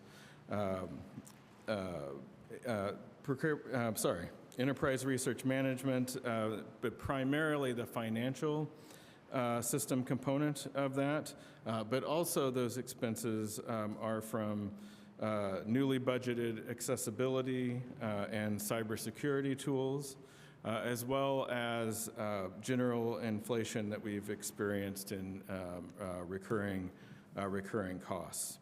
Other elements of the budget you should be aware of: the telecommunications non-reverting fund, which derives its revenue from cable franchise fees, continues to decline, so we need to shift our appropriations and expenses away from that. And then we have a number of budgets, I would say, transfers across funds from general to digital opportunity, from telecom to ED Lit, and the full funding of the fiber connectivity fund, all of which are essentially budget neutral transfers between funds. But before we dig too deeply into our 2027 budget, let's look at the 2026 and the work we've been doing over the last years. Here's some highlights. It's been a busy year for us thus far. Our tech support team has updated the council chambers monitor, replaced copier units citywide, moved dozens of staff to and from West Showers from City Hall, as well as replace dozens of computer workstations. Our GIS team, in addition to winning this year's IGIC Excellence in GIS Award, worked diligently to map accessibility standards and create new maps. Our infrastructure team completed an enterprise voice over IP phone system deployed critical infrastructure to the IU data center, and updated our network capabilities and facilities, including some areas of West Showers. Our enterprise apps team has deployed dozens of online business licenses, permits, plans, code cases, and benefits applications, as well as updated our onboard and time track and other critical tools. And our team also deployed across the board accessibility training tools, scanning new business processes, improving accessibility and efficiency across the organization. And this work continues to this day. The next slide, I'll show our main areas of activity in 2027. Those include cybersecurity, accessibility, standing up presence at the IU data center, the enterprise ERP system, which includes financial and HR components, as well as broadband and digital inclusion. And cybersecurity, this is a consistent and constant focus for us in ITS. In the 2027 budget, we're expanding tool usage and invest in several new systems and support services that have been recommended and partially subsidized by the state of Indiana Office of Technology. In accessibility, over the past few years, we've coordinated city departments have engaged in significant process changes and tool adoptions to improve digital accessibility at the city. You heard that mentioned by a number of my colleagues earlier this evening. This work continues, and this budget reflects the incorporation of new accessibility systems and support into our annual budget. On data center work in 2026, we deployed networking and storage hardware to the IU data center, which now serves as our primary data center for city IT operations. I want to congratulate our infrastructure team for making this long-term vision a reality. In 2027, we'll consolidate additional data center operations at IU's data center, and we'll begin to fully lever redundant ISP and fiber route connections. In HR and financial systems, we're planning major upgrades and investments in 2027. These updates will increase the capacity of these foundational operating systems and increase the efficiency of human resources and financial operations. In broadband and digital opportunity, we can continue to support and coordinate city broadband activities, including the citywide deployment of fiber with Meridian and M Street Fiber. We'll continue to support digital inclusion activities through community engagement and the award of grants to local organizations to help bridge the digital divide. But beyond these areas of focus, we do see a number of challenges and opportunities in the coming year. Of course, budget constraints, as Controller McKim has mentioned, we're working in an environment of funding uncertainty with state taxations, plus, as I mentioned earlier, specifically for ITS, the continuing decline in telecommunications non-reverting fund revenue. We have high demand for training, support, and services on an enterprise-wide basis that we continue to work to meet, but we know that that demand is high and increasing. We also have demand for new tools across the organization, in areas of cybersecurity, accessibility, but also just in general operating areas of our various sister city departments. As mentioned, we do have a number of transfers that I do want to highlight. We've moved digital opportunity grants to the Fiber Connectivity Fund. We've moved computer capital replacement away from the declining telecom fund into ED Lit. And then we also, as Controller McKim mentioned, fully fund the Fiber Connectivity Fund, which will end our funding obligation under our agreement with Meridian. In conclusion, thank you for consideration of the 2027 ITS budget. We look forward to helping staff meet their goals and potential with technology tools and support in 2027. And we appreciate the opportunity to serve our sister city departments as well as the Bloomington community. And with that, I'd be happy to answer any questions that you might have. Thank you. Thank you, Director Dietz. We'll go to questions from council. Councilmember Piedmont Smith. Yes, does IT have an inventory of AI systems used by city employees? We have some visibility into traffic, on our network. It's not actively managed in an invasive way, and that it's not sitting on individuals' computers, but we can see that some traffic is going out. Also, we have tools that we know are being used and at least informally support. In addition, we have a process ongoing right now to flesh out a policy regime around AI use in the city that we're currently reviewing with the legal department, and we'll expand that circle to HR and other departments for feedback. Okay, that's good to know. But do you have an actual list of the systems or programs that use AI that are used here in the city?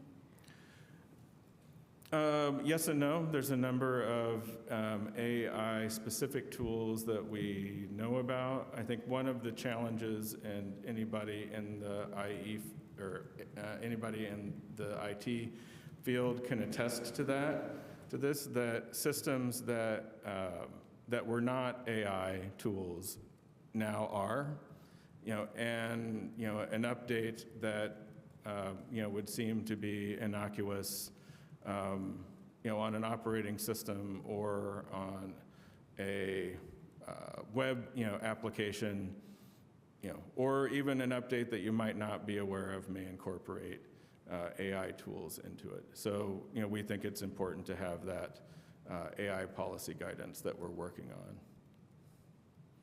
Thank you. Council President Asari. Thank you so much. If I'm just looking at because there's the mention within the budget about so a general increase because of the technology that we want to use for accounts, but it's unclear to me where exactly that is in the budget. So, if we wanted to cut that out of the budget, what would be being cut? The funding for the ERP financial upgrade, for instance. Yeah. So that is currently in what we generally describe as the capital budget for ITS, but that is in the ED Lit. Oh, it's from an ED Lit where, okay, I see. Yeah, that's where that. And you estimate it to be $600,000? That is our initial budgetary estimate, but that is in tandem with the investment in HRIS, which is okay. Which So is that 600 figure is referring to all of the different IT systems that people have talked about: legal system, HR system, and the ERP. No, that is referring to the core financial management, payroll, Okay. all of the components, accounts payable, accounts receivable, all of that is in the 600,000. Okay, and what portion the of that? HRIS component is previously budgeted. Okay. I think it was at 300,000. Okay, fantastic. And if you could tell me later, just Yeah, as a follow-up. I'm happy Yeah, to break I was it just all going to say down. as a follow-up and to distinguish between the bits that are supposedly being spent on outcome-based implementation and the things that are sort of other technologies that are being Right, and you this don't would have to- be separate from that in a sense, but as has been discussed, it's an underlying platform upgrade that will certainly help with that effort. Fantastic. And I'll have some follow-up questions on that. But the other question I was going to ask was related to procurement, sort of building off of and purchasing, building off Councilmember Piedmont-Smith's question. Could you explain just a little bit the like where ITS plays a role when the city is purchasing any type of technology, if at all? Yes. There's a number of different roles. It depends on the function of the system. If it is a overall enterprise touching, pervasive system, then, we are largely leading, that process, in partnership with other departments.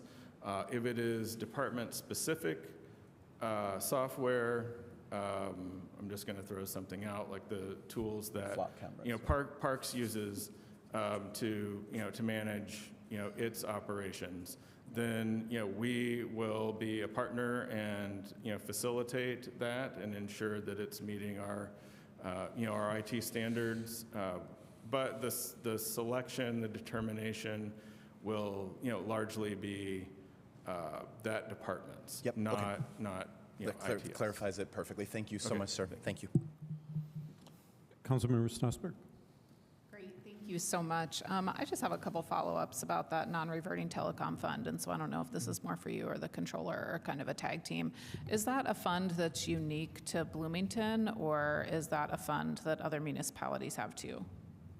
Because I guess I'm looking at the origin of the fund, and it has to do with cable franchise fee revenues, and so it's no surprise that that's declining. But there's a convoluted story, to that. We used to, I'll try to be quick. We used to write our own franchise agreements with cable providers. Municipalities used to have that power. The state of Indiana, at the request of largely AT&T, stripped that authority from local governments. It's now state has franchise authority. But in that transition, they retained, I believe, a 5% cap on revenue that would come to local governments because of the franchise. That was called the franchise fee, which was negotiated, and we still retain that. But as you rightly suggest, that 5% is not what it used to be, and has declined significantly over the years. So it's no longer a source of fund that we can rely on at the level that we have in previous so years. I guess since that is not, so that's not a unique problem to Bloomington per se. Yes. So I guess I'm just wondering if there have been conversations anywhere about recouping those revenues through other like fees related to, say, streaming services, for example, because of course, we cut ties with cable and then people just have streaming services instead. And, in terms of like a household budget, that feels sort of equivalent. But in terms of what we're talking about right now, in terms of government funds, it's not. So has there been discussion about that at the state level, or how to do that? There has been a lot of discussion about that, and a lot of local governments would like that.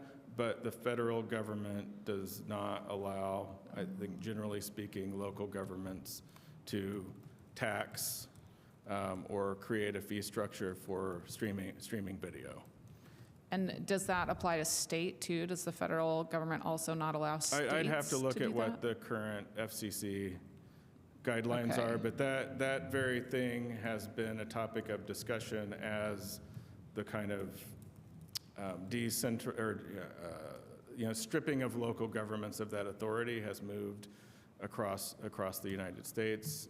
But to my understanding, there's no source of revenue that we are able to tap from streaming, internet-based streaming video services.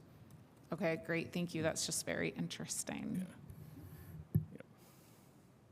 Further questions? Seeing none, we will go to the public then for comment on Information and Technology Services Department budget for 2027. Any takers? Okay. We're back to council for final comment on our last budget item. Councilmember Strasburg. I'll make a very quick final comment and thank anybody who has hung with us this long through 4 budget meetings. Thank IT for wrapping us up here. Thank them generally as a department. Cybersecurity is incredibly important, and I appreciate that that is a priority that you guys have had this year and will continue into next year.